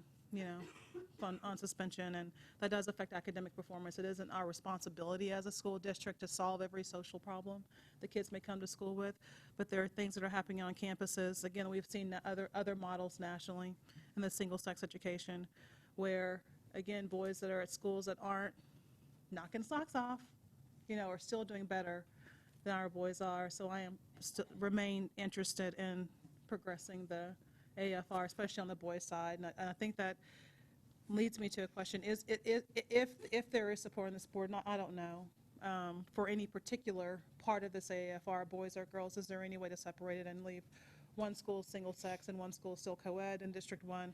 I don't know. That's a question may even be rhetorical, but I think that the quote is not letting perfect be the enemy of the good, and this could be good, especially for boys of color. There are some things that I'm not happy with as a trustee. And I think I've kind of proven over my couple of years on the board what those things are in terms of a new program like this one, but this could be good, especially for boys. I'll leave it at that. Thank you. Thank you, trustees. I think my new nickname for this group is fourth quarter trustees, and that we start off slow, but we come on strong at the end. I just want to comment on a few things. First of all, the goal of this school, meaning the Pearson-Garcia model, is really to prepare the students to be successful at Reagan and LBJ. And that's important because we're focusing on middle school students. We're not focusing on 6 through 12. And we're going to get an opportunity to talk about that. So that's the first thing that I want to be very, very clear on, that we tend to lose sight of for all the reasons that middle schools have always had a problem. And we have problems with middle schools all across the district, but they're for different reasons. Second, because it's a middle school focus, it's also a middle school focus for both boys and girls. And we've heard Ms. Bradley talk about this. For this particular community, it's not just about the boys, it's about the boys and the girls. And so we're trying to do what's right for both kids. The Moody, once again, is really only boys, and it's only 6 through 12. It's also, the Moody School is designed to address an equity issue with regard to the Ann Richards School. So once again, that's really got a different focus. The third thing is, when I came on board as a trustee, one of the things you learn very quickly is we're not here to serve the majority of the students, we're here to serve all students. And what that means is there may be a small subset that is a minority, and if we don't, meaning, and I don't mean by race or ethnicity, I'm talking about a small group of students that have a large enough need that we now recognize them as we have a group that we need to also serve. If we only look at what we do to serve the 90% or the 80% of the students, and we don't look at that 10 or 5 or 15% in a district like ours, that 5 or 10% represents a large number of students. And so as trustees, we need to be looking at a repertoire of solutions that addresses all of those smaller percentages as well as the majority of students. And this is an opportunity to do that. Using a model that, as the superintendent articulated, is a non-traditional model, just as Garza does for a group of students. This focuses on that group of students that is from an area of town that we need to look at what are their needs and how do we better serve their needs. I want to mention that when we talk about the research being mixed, it's the research that's mixed, not the model that's mixed. You can find successful single-gender models all across the country. Now, what is mixed is, why are they successful? That's where you see the problem. That's where you see researchers trying to evaluate on bases that are not necessarily applicable, but that you clearly see single-gender models working for certain students. And once again, when we have such a diversity in AISD, we need to be looking for models that allow us to address all the needs of students all across the district. And so it's the research that's mixed, and this particular model is going to provide an environment, in addition to a single-gender environment, but a different type of environment that will help these students to be academically successful. The last thing, and I want to do this with all respect, Dr. Mathias, but one of the worst things we could ever do in this district is expect to try a model in Northwest Austin and think that it's going to work in East Austin. That would be the worst thing we could possibly do. Why? Because the kids that go to a Northwest Austin school come to that school with different supports, different levels of preparation, and they're not the same students that would be attending an East Austin school. So why would we ever think that a model that's going to work in Northwest Austin is going to work in East Austin? It's, the inputs are different. We need to have a model that is tried in an area where it is truly representative of the students that it's trying to help. So with all due respect, I have to say, I don't really think it's very thoughtful to suggest that we should try a model in Northwest Austin and expect it to work in East Austin. We've seen that with principals, we've seen that with teachers where they're very successful in one part of town, and we think that we can just transplant them in another because the tools that they've used that may be successful for some students with different preparations are not going to work with other students with other needs and challenges. And so I think that's really a philosophy that we really need to be much more careful of in suggesting than in this particular case or in any case. And so I do think this is something that we need to pursue, and I do think it's something that we as a board need to be leaders and step up and do something different and take the heat for it with some of the people that will probably not be supportive of this. But that's okay, because our role is not to serve the majority. Our role is to serve every kid in the district. So with that, I'd like us to transition over to the School for Young Men and the next agenda item. Yes, Mr. President, trustees of the board, the next agenda item is the School for Young Men. It is modeled after the Ann Richards School for Young Women, and you know, and I would say, you know, given my review of some of the institutional documents that still exist regarding the launch of Ann Richards, you know, this is a school design that I would argue there wasn't, like, the community wasn't out demanding for a single-sex girls' school at the time. I mean, it actually got traction and interest from technically a funder from outside of Austin that was willing to put upwards of $1 million into a design. The idea didn't even come from Austin, technically. It was someone who probably was more supported by the vision of really, not at the time, but in the end, ended up memorializing the leadership contributions of a well-respected leader in the state of Texas. And it was with that kind of momentum the concept of the girls' school really started. So, you know, just to be fair to the School for Young Men and even the Ann Richards School or any of these new designs, you know, just so y'all know how I see my work, a good idea is a good idea. I really don't care who it comes from. It can be one person or 1,000 people. But so long as it's something that we can really build on, that will be a better opportunity for children in our district, I will explore it and try to find a way to bring that kind of design forward to the board. And this school was very similar. While after Ann Richards got off and actually, you know, has continued to be on a very good academic role and continues to make our district very proud. There were gurglings in the background for many years, long before I was superintendent, that perhaps a boys' school should be considered. I know that there are some historical internal documents that the African American community asked that one be considered. I remember reading some letters, and even in my first year as superintendent, some of that leadership wrote to the board and the superintendent again, asking where were we on the design and is it something that we could really consider. I had many big ideas for potential things in AISD, but who knew the bottom was going to fall out for you know, the finances of public schools across the state of Texas. And so many things that were really on the board, on the discussion board from with the former superintendent, that kind of spilled over into the new administration. we really weren't able to pursue very much, in large part because starting a new school is a pretty expensive proposition.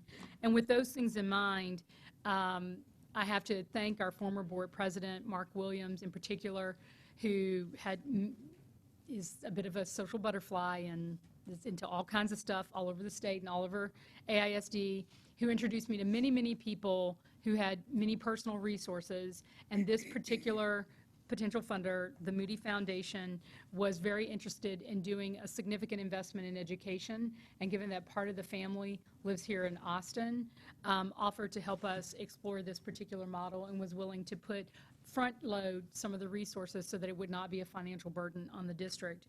So they offered to accelerate the process by approving out of their funding budget about $4.6 million over the next few years for us to be able to explore without any drain on our operating budget on the front end, and then what was left over could be put toward the academic programming of the school, including like an early hire of a principal or doing a national search or anything. I mean, they helped us do the survey for the school with TASB, which was a pretty expensive proposition to try to do outreach to every family in AISD.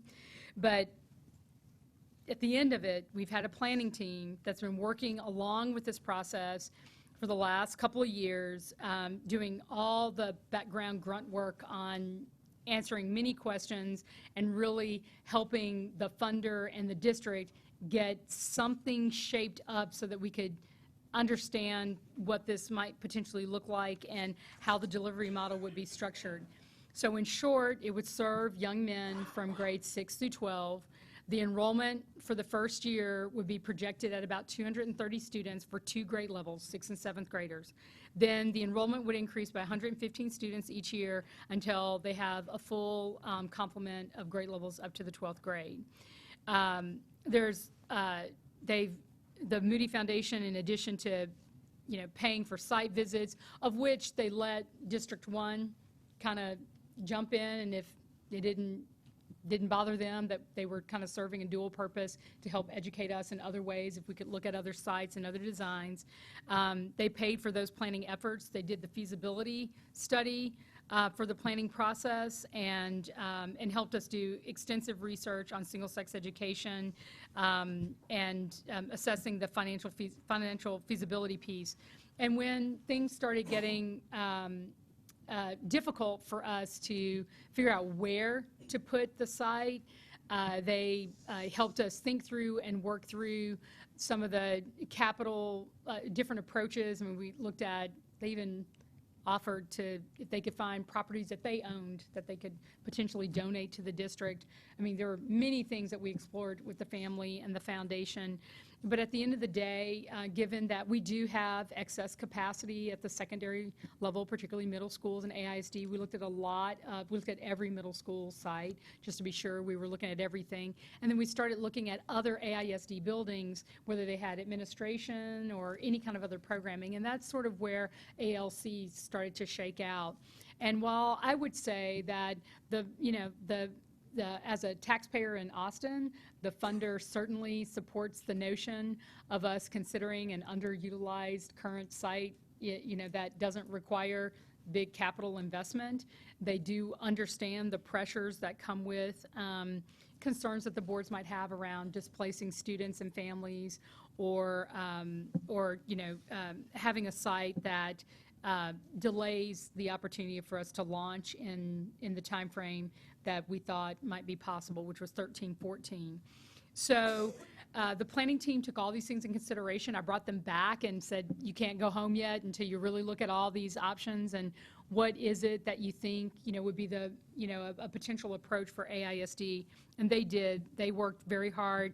They vetted a lot of things, and at the end of it, the planning team supported the notion that the district locate the School for Young Men at the current ALC site. We all acknowledge that that will require capital improvements, and starting with usage of upwards of $3 million out of contingency funds, and then baking it into the budget scope, then seeking public approval through a potential bond program, and then from there, knowing whether or not the use of the ALC site would be indeed possible. But we did realize that to renovate the school, it would be upwards of $20 million to get it up to the standards that we know would be required for a secondary site that has to offer all things that the state now requires under its regulations and the expectations of this board. So there were a couple of things they also looked at, like what the location would be. The centralized location was particularly of interest, that it had it's a pretty solid site with room to grow, and also some athletic field components that were appealing. It's literally across the street from ACC Eastview, where dual credit and other partnerships could be possible. They looked at, should we consider building a new building? Is that a possibility? But one, we know that we have space in AISD. We know we have things that we could use, even though we still need to renovate, that a new building would be upwards of $60 million, and this is far less. And it also does not require us closing a school to open it. And it's still in East Austin, which we think would also encourage families that would otherwise be disenfranchised from this process to have an opportunity to see another good quality school in their neighborhood and work toward achieving what the students need to do at the elementary level to qualify to be in this program. And it's also the old Anderson High School, a site that is near and dear to especially long-term Austinites who have been here and have would love to see a building and a school that used to be a powerhouse as a high school in this district be brought back to something we could be proud of again with a more promising future. And at the request of Trustee Torres, we did do the analysis of what we've done to have to, even though Porter was a school, were you teaching there then?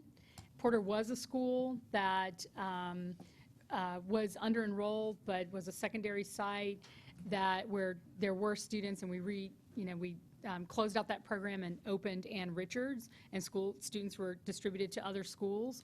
But even with that, Porter still needed a lot of investment. And after we did the analysis of past and current work and applied, inflationary rates and everything else, provided that information to the board. But and especially after the upcoming request and the new potential bond program, the investment would be virtually the same, I think shy like a couple of $1 million. So, this is a similar, concept. We know that if it's in the bond program, the money would be all kind of front-loaded. But with Ann Richards, there's still the possibility of course, only taking out bonds as we need them, and potentially phasing in an improvement design for that facility and site that could be managed and helped with the support of our CFO and our COO as we think about the potential renovation. And finally, as far as our request for the board and its discussion is that what's helpful to the administration. So just to preempt what we've done last time, the administration has already and still recommends that we follow the planning team support for this design. I think after your last discussion, and only y'all can tell me what you think, if we don't think that there's some way to find a way for this school to be and I think you've mentioned Garcia a few times, but I'll just say Garcia, then we really don't have another viable AISD site to even consider. So if there's no way we can work all that out, this is still what we think is the best site to consider.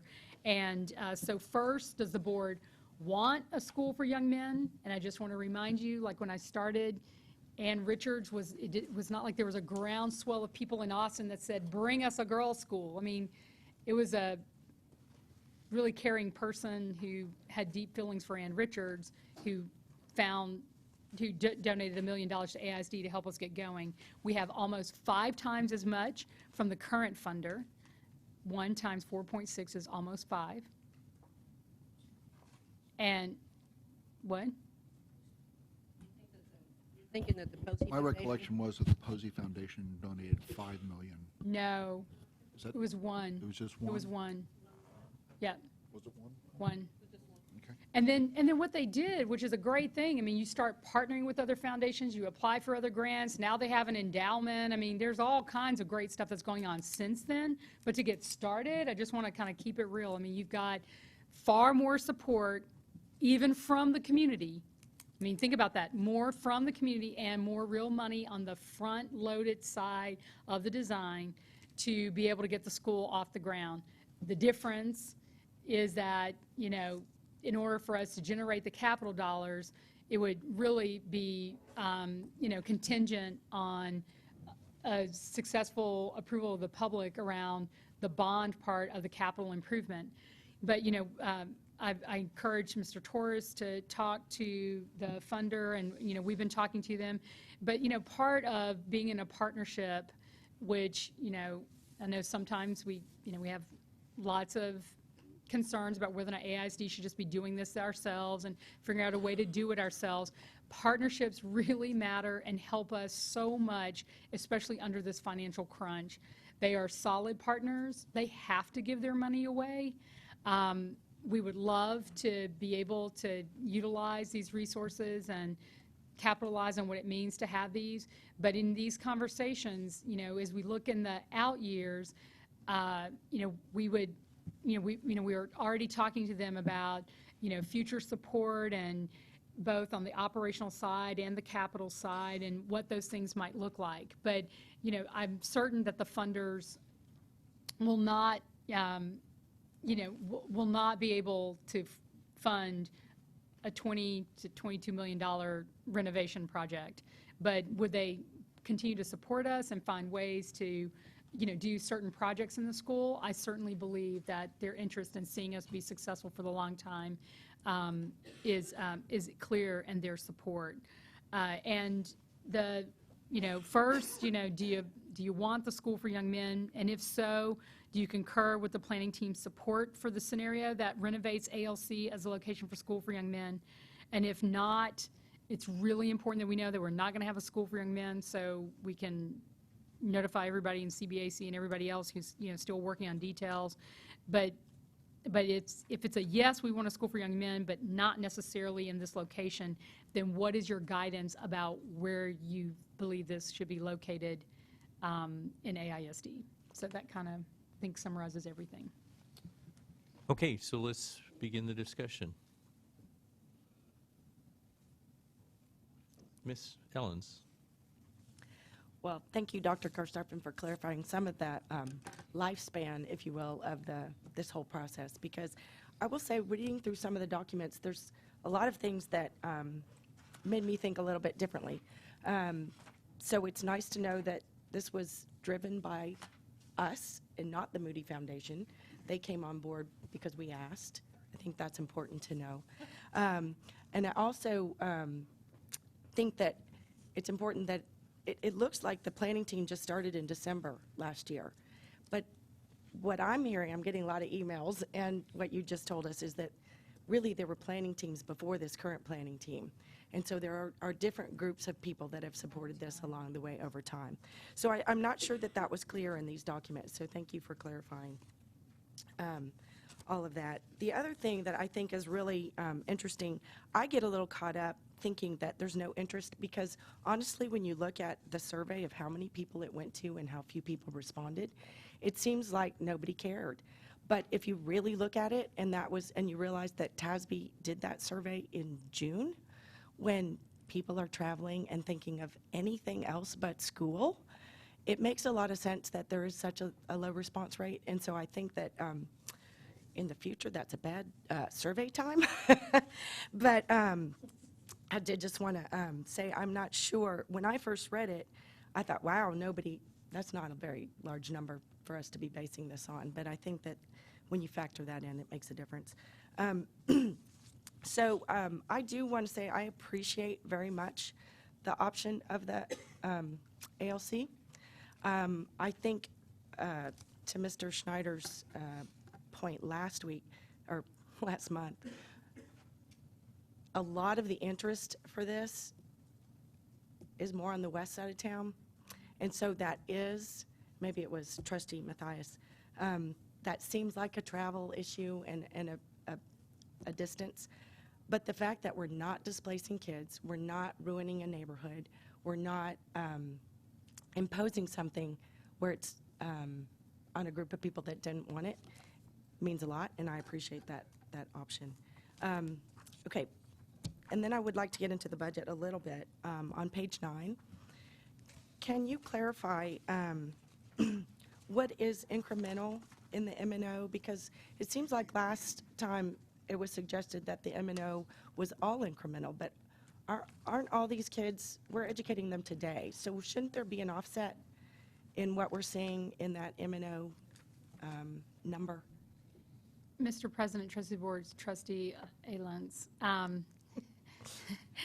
it's, and these are really hard to do when you don't know from where the kids are coming, what their actual demographic is, and is it really an offset? So, like, for example, even though we opened, Baldwin, right, which filled up to the gills right away. I think that is the name of the school, right? When I first came, Baldwin, right? Yeah, so but like, it's not like we were able to reduce the number of teachers really at the other schools because they were still overfilled. I mean, whether you have, 23 kids or 21 kids in the class or something, you still have that full-time teacher. We experience this in pre-K all the time, right? You can up to a certain point, but even if you have 4 or 5 kids in the class, I'm just saying you still have to have the full-time teacher. I can't have them there for a quarter of the time because they're a quarter of the kids.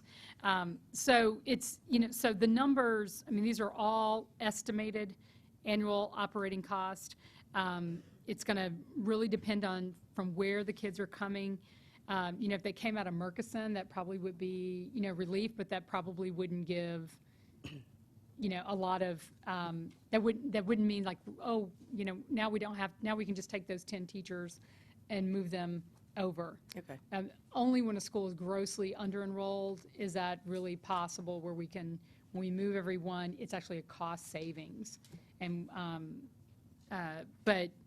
or a way for us to get some kind of offset. But, depending on from where they come, it could be, it's not necessarily true. Okay. And we won't know until we know who the kids are and what they look like and where they're coming, from where they're coming. Thank you. Mr. Snyder. Sure, why not? Dr. Christopherson, this is one I actually feel a little bit more strongly about than the previous one, although the commonality for me here is that the question and reasons for single-gender instructions and the success of those programs, in spite of what Mr. Torres says, is extremely questionable. Depends a lot on the environment, depends a lot on the number of kids that are going there, not characterized as simply we're using single-gender instruction. The one that I am just simply unable to get past here, as I've said before, and I'll say again anytime someone asks, I do believe we need a school for young men. And I think it's necessary simply because I continue to believe this district is liable for Title IX issues at some point. However, the point that I am just not able to support this on is our process for getting here. Our AFR process is terribly flawed as far as I'm concerned. It does not engender or engage community support. If you look at the last one where we have a third of the people supporting it, didn't come from a single CAC that was in that area at all. And this one where we cannot make tough calls on facilities, but we're willing to ask voters for $20 million in bond money to simply avoid having to make a tough call for a facility. It's a lot like the way this is being presented, that instead of figuring out what we can afford to do and how we can afford to do it, we're putting the cart before the horse in determining what we want to do first. And to me, it's just flawed, and it's not something I can support in this fashion. Ms. Moya? Thank you. I am going to support this again, like I have before. I honestly believe that this same type of programming that Ann Richards has, as far as the application process and all, I think is certainly not bad, as long as we have a requirement of what the percentage of low-income or Title I students applying would be. I know at Ann Richards, I think it's like 75%. And so I'm wondering, are we going to have that as well with this? Is it going to have the same type of, I'm trying to remember, what the criteria, is that still going to be the same or similar? Mr. President, Trustee Board, Trustee Moya, I mean, the approach to this, we want to do with as much fidelity to the Ann Richards design as possible, but also learning from some of what I would say, while they're very successful, I think there are some things, I'm sorry, I am so quiet when y'all are talking. Okay.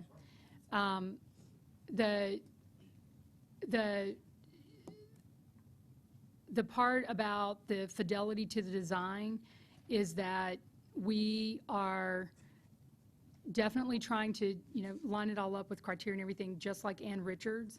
But I think we've learned some lessons in our approach. Like while girls are coming from Title I schools, that doesn't necessarily mean that they're a girl in poverty. And so I think there's some elements of how we set up some of these details that just makes it a little better to be more true to the real intent of what we're trying to design, to ensure that we're getting the mix of students that are at the heart of what the design is supposed to be. So I think there'll be some things that we'll look at and spend a lot of time with our staff and the funders to really understand the nuance of those things that I have heard expressed by both the board and some of the public as being really not true to the spirit of what you were originally trying to create.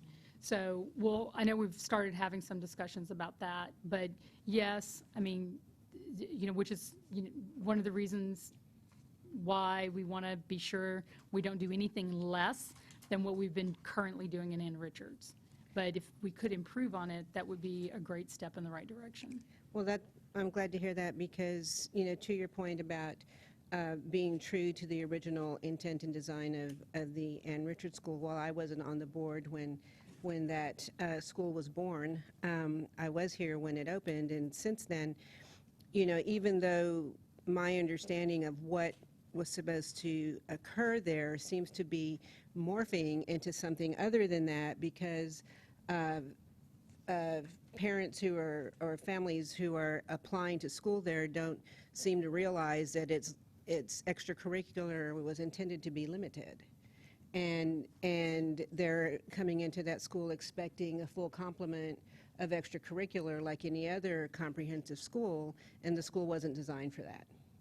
So for me, I'm hoping that one of the lessons learned is that we make it very clear what the design is, what is going to be available and what isn't going to be available, and make sure that we stay there and we don't start trying to shift and change after we've already started our work there, and so that it stays true to the design.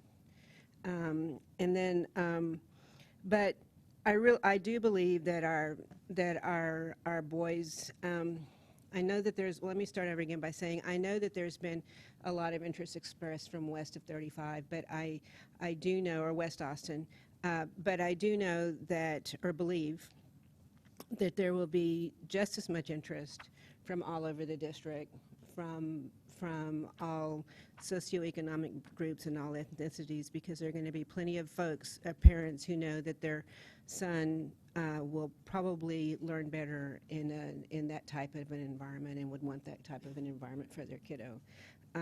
I know for me, of course my son's 32, but had this been available at the time, I would have seriously considered it for him. Considering what it is, if it's like Ann Richards, then I would have seriously considered that for him. So I really think that we need to offer or have the option available for those families who want that. I think that we as a district need to recognize and embrace the notion that options and choices are important to people.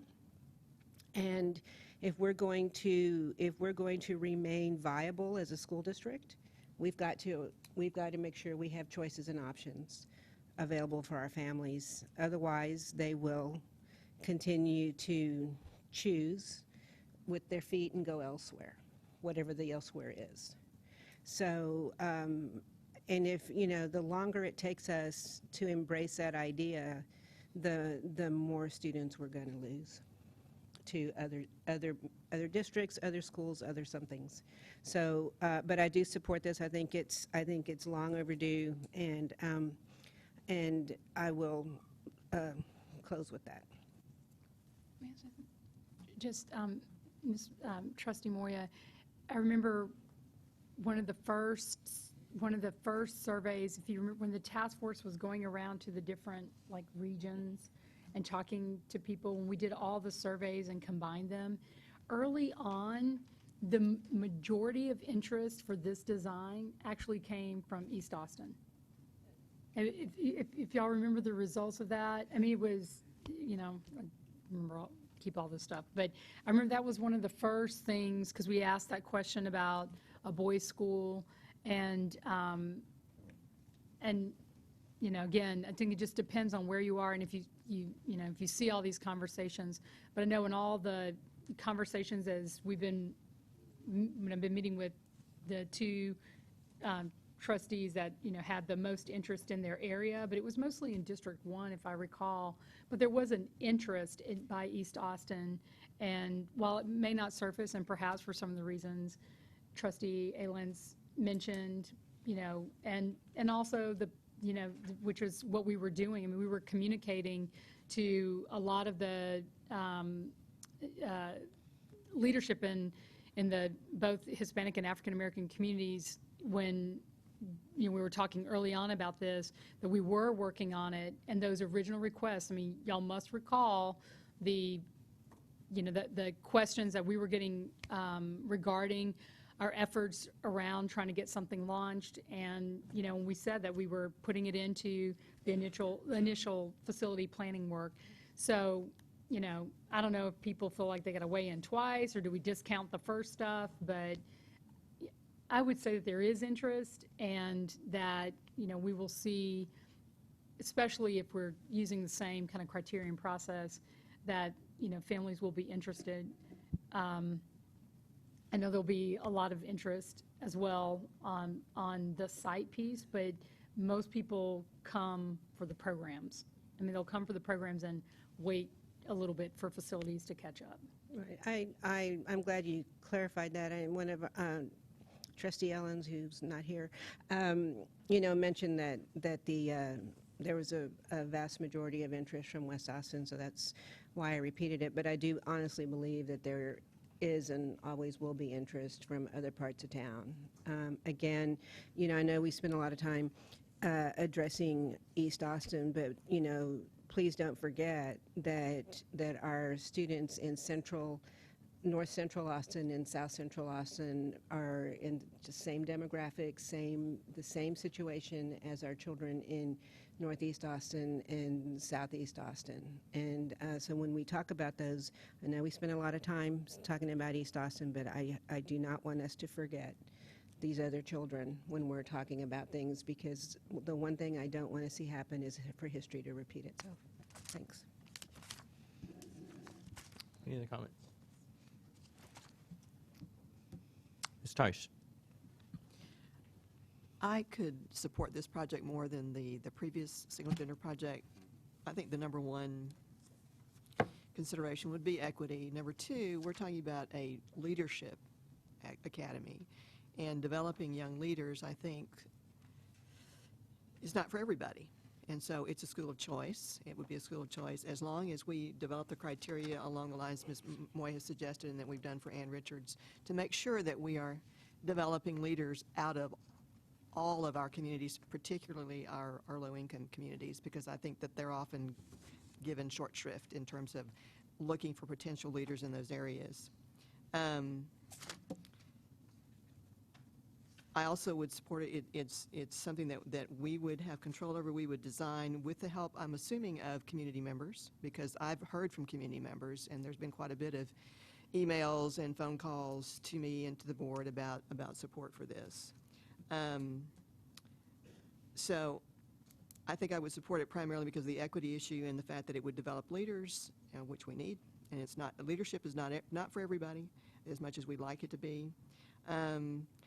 As far as the location is concerned, I would support the ALC location. I don't think that the co-location model works, even though we have some underutilized campuses. I don't think that would be, I would support the recommendation of the Planning Committee on that, as long as the cost of that is approved by voters in the bond proposition. So. Okay, thank you. Ms. Hinojosa? I heard over the Christmas break that winter break, holiday break, that that there was potentially a minority group within the planning commission, planning team that that tried to issue a minority report, not an agreement with proceeding in support of this. Do you know anything about that? No. Okay. And it would help if offline or online, you had any idea where that was coming from. But the planning team has been really tight. Some of them are here. They're shaking their heads. No, I didn't hear anything like that. How big was the planning team? How many people? I think it's.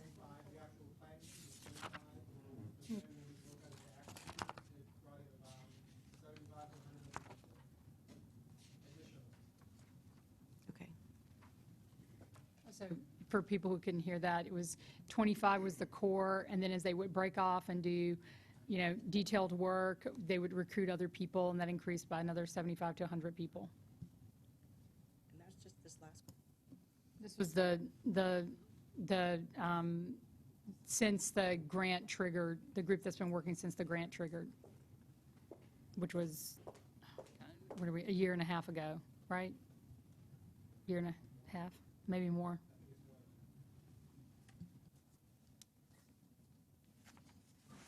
Okay. Dr. Mathias. In light of our boy problem, certainly a school for young men is a much easier pill to swallow than the previous AAFR.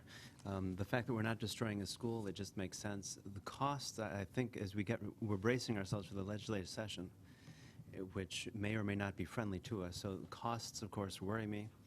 But at the same time, if we take this to the community as part of a bond package and if the community votes for it, it is one way of the community expressing its support for a project like this. So there are many reasons that I find this much more palatable than other AAFRs, for what it's worth. Thank you. Anyone else? Ms. Bradley. Since it seemed that District 1 was thrown in the mix, because I would like to strongly disagree. Actually, you can develop leadership qualities or abilities in anybody. You just have to give them the opportunity and guide them through it. I do not have a problem with this recommendation at all, and I never have had a problem with this recommendation. The only thing that I can say is that if this recommendation go forth, which is a 6 through 12, and I'm strictly talking about with District 1, is focusing on middle school students and the middle schools in that community.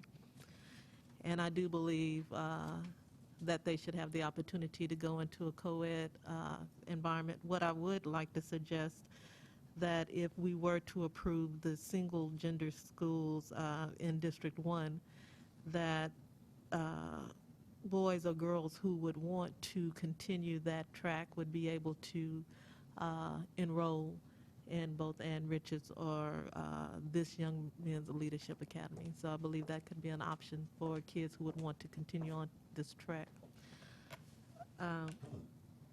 So actually, I'm not against this at all, because what I want to see happen in District 1 for children is definitely something. I want to see leadership abilities develop in the middle school kids in District 1, but this is definitely something different. Definitely something different. And it shouldn't be one or the other. We, like Mr. Torrey said, we're talking about educating all children, just not picking out those who deserve it or who we think deserve it. Dr. Sarpin. I just want to make one clarification about the Ann Richards School for Young Women, for young women leadership. And yes, it's about leadership, but just so we're crystal clear, it's really about academics. I mean, that they are exemplary through and through. They move a lot of kids from where they were to a whole new place.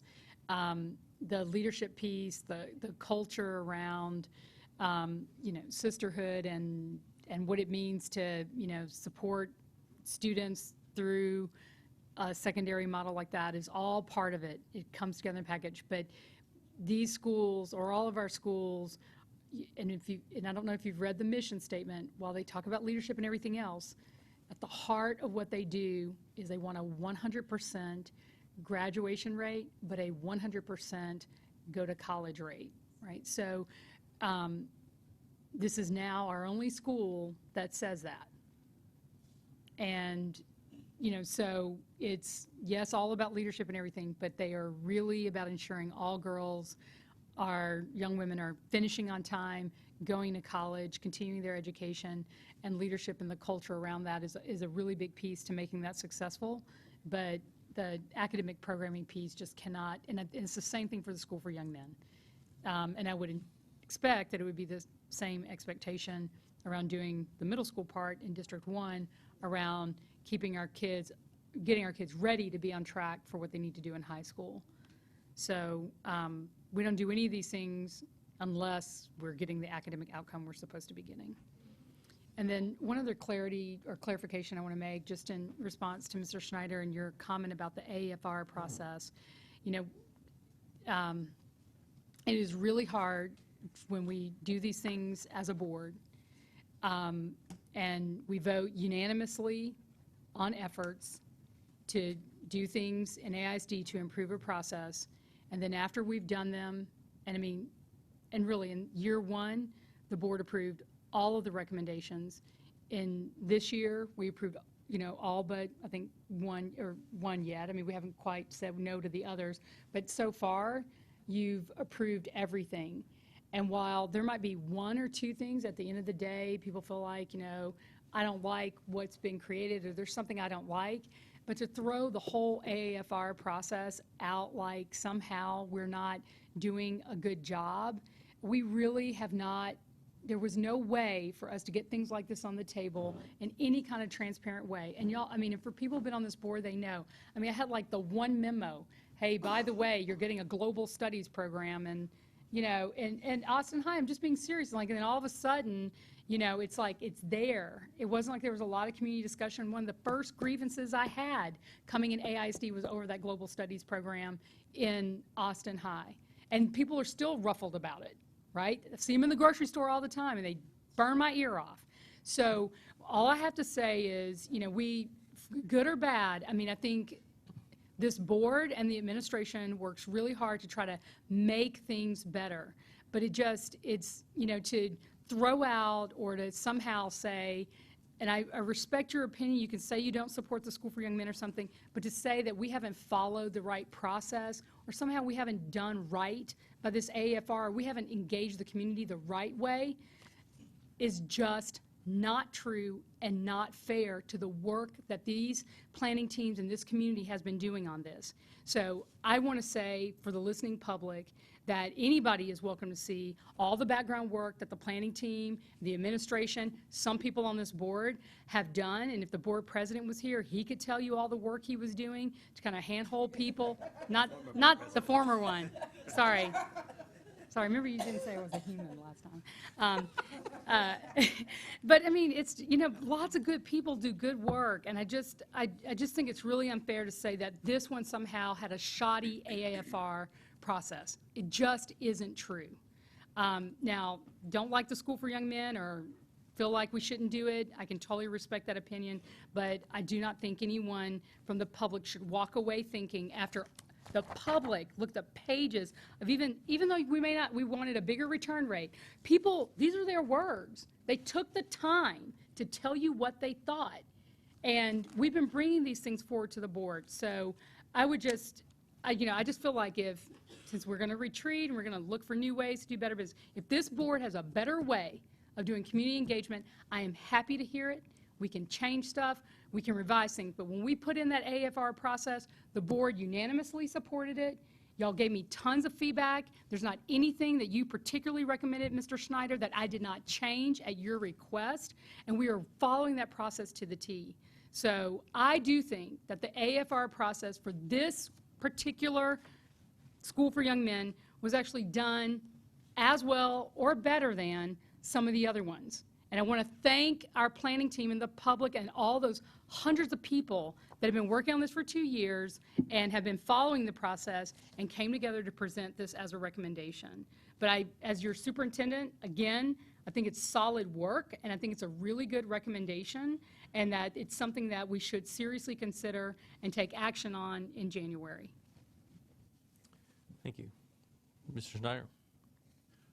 Dr. Karstoffen, first of all, the board at that time didn't get any more notification on the global studies process than anybody else did. We got the memo the month before as well. And I'm still curious as to how a program that was offered and intended to be a program to keep kids in school is being implemented the way it is at Austin High. I mean, it's just, there seems to be a leap there that I'm finding difficult to make. My comments regarding the AFR process is that there are two fundamental issues that I think are terribly flawed. First of all, our approach on this issue, on the School for Young Men, on the Idea Academy, was to dictate to a community, here's what you're going to do. And we saw how that ended up with Idea. I hope it doesn't end up with any of our other facilities that way as well. You know, I spoke in the comments I made about having CACs come forward and say, well, this is what we'd like to do. Because if this fails in a bond, our next choice is to put it at some school. I haven't heard a school yet come forward and say, gee, I really love to have this. But we do go out and we ask for $20 million in bond money to start a school that will have 200 kids in it the first year. True, you project it to grow out to 800 after 6 years, but it's $20 million in bond money simply because we can't make hard choices about how our facilities are going to be used. And to me, it's backwards. It's like, what can we afford to do? And I'm terribly afraid that that question is going to be the dominant question in the next 6 to 9 months, because we'll have clarity at that point as to what the legislature and the courts are going to allow us to do in terms of money. But yet we're coming here and we're saying we want to do this. We know it's going to cost something. We want to do this first. We want to do the single-gender school model in Pierce and Garcia. We want to do the dual language model as well. And I'm not saying that none of those are not worthwhile. What I am saying is that at the end of the day, you're cost constrained. And to keep going out and saying we need to do this, this, and this, and not saying here's where the money's going to be coming from, or here's what we're going to have to sacrifice to get to that point, is the backwards way of doing it. And, you know, I would personally like to have a conversation about that. You're right that the board approved the AFR process 2 years ago.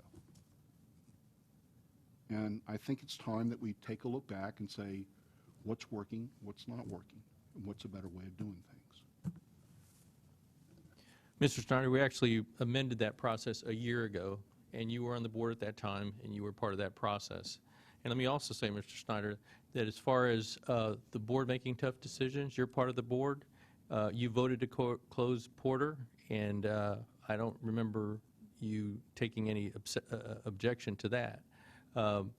We've got situations here where this board has reversed the decision to take action to implement programs at schools. So it's the board that makes the decision, Mr. Snyder. It's not the superintendent, and it's not the process. So, you know, if you want to suggest changes to the process, we've got a retreat coming up Saturday. You're more than welcome to make those changes. But as far as I'm concerned, you've been sitting on this board as long as I have, and we made changes to the process last time, and you didn't. I didn't hear you make a comment about changing the process to say we need to include CACs in that process. So if you're saying that now, then we'll talk about it at the next retreat. Any other comments? First of all, since I got on the board, Ms. Moy and I sort of came on at the same time, the Ann Richards School was voted on, Pierce was closed, Porter was closed, and almost immediately there were discussions at that point in time to try to have a single-gender boys' school. I know those discussions lingered, they went on, but the reality of it was there was no funding mechanism to make it happen. Right now, thankfully, through the opportunity of the Moody Foundation, we've had an opportunity to do some pre-planning. We have an opportunity to offset more than the amount of money that was ever promised for the Ann Richards School.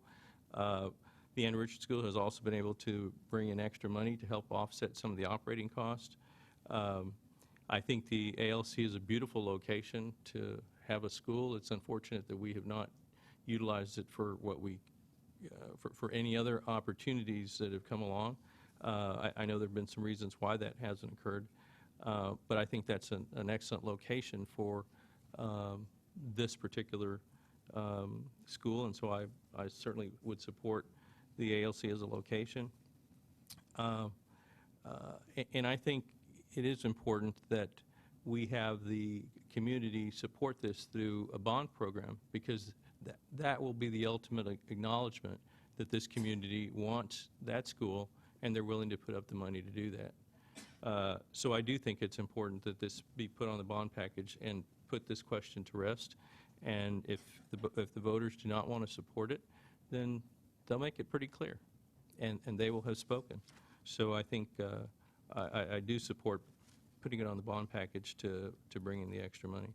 So with that, I will draw. Yes, ma'am. I just wanted to ask, then can we have this School for Young Men as just a separate bond proposal? That's We could if we wanted to, yes. Okay. The bond propositions typically come in sort of different packages, and if we wanted to have a single one just for that, we could do it that way if we wanted. Okay. At this point in time, we will close the televised portion of the program and move to the board dialogue. So this concludes the televised portion of the program.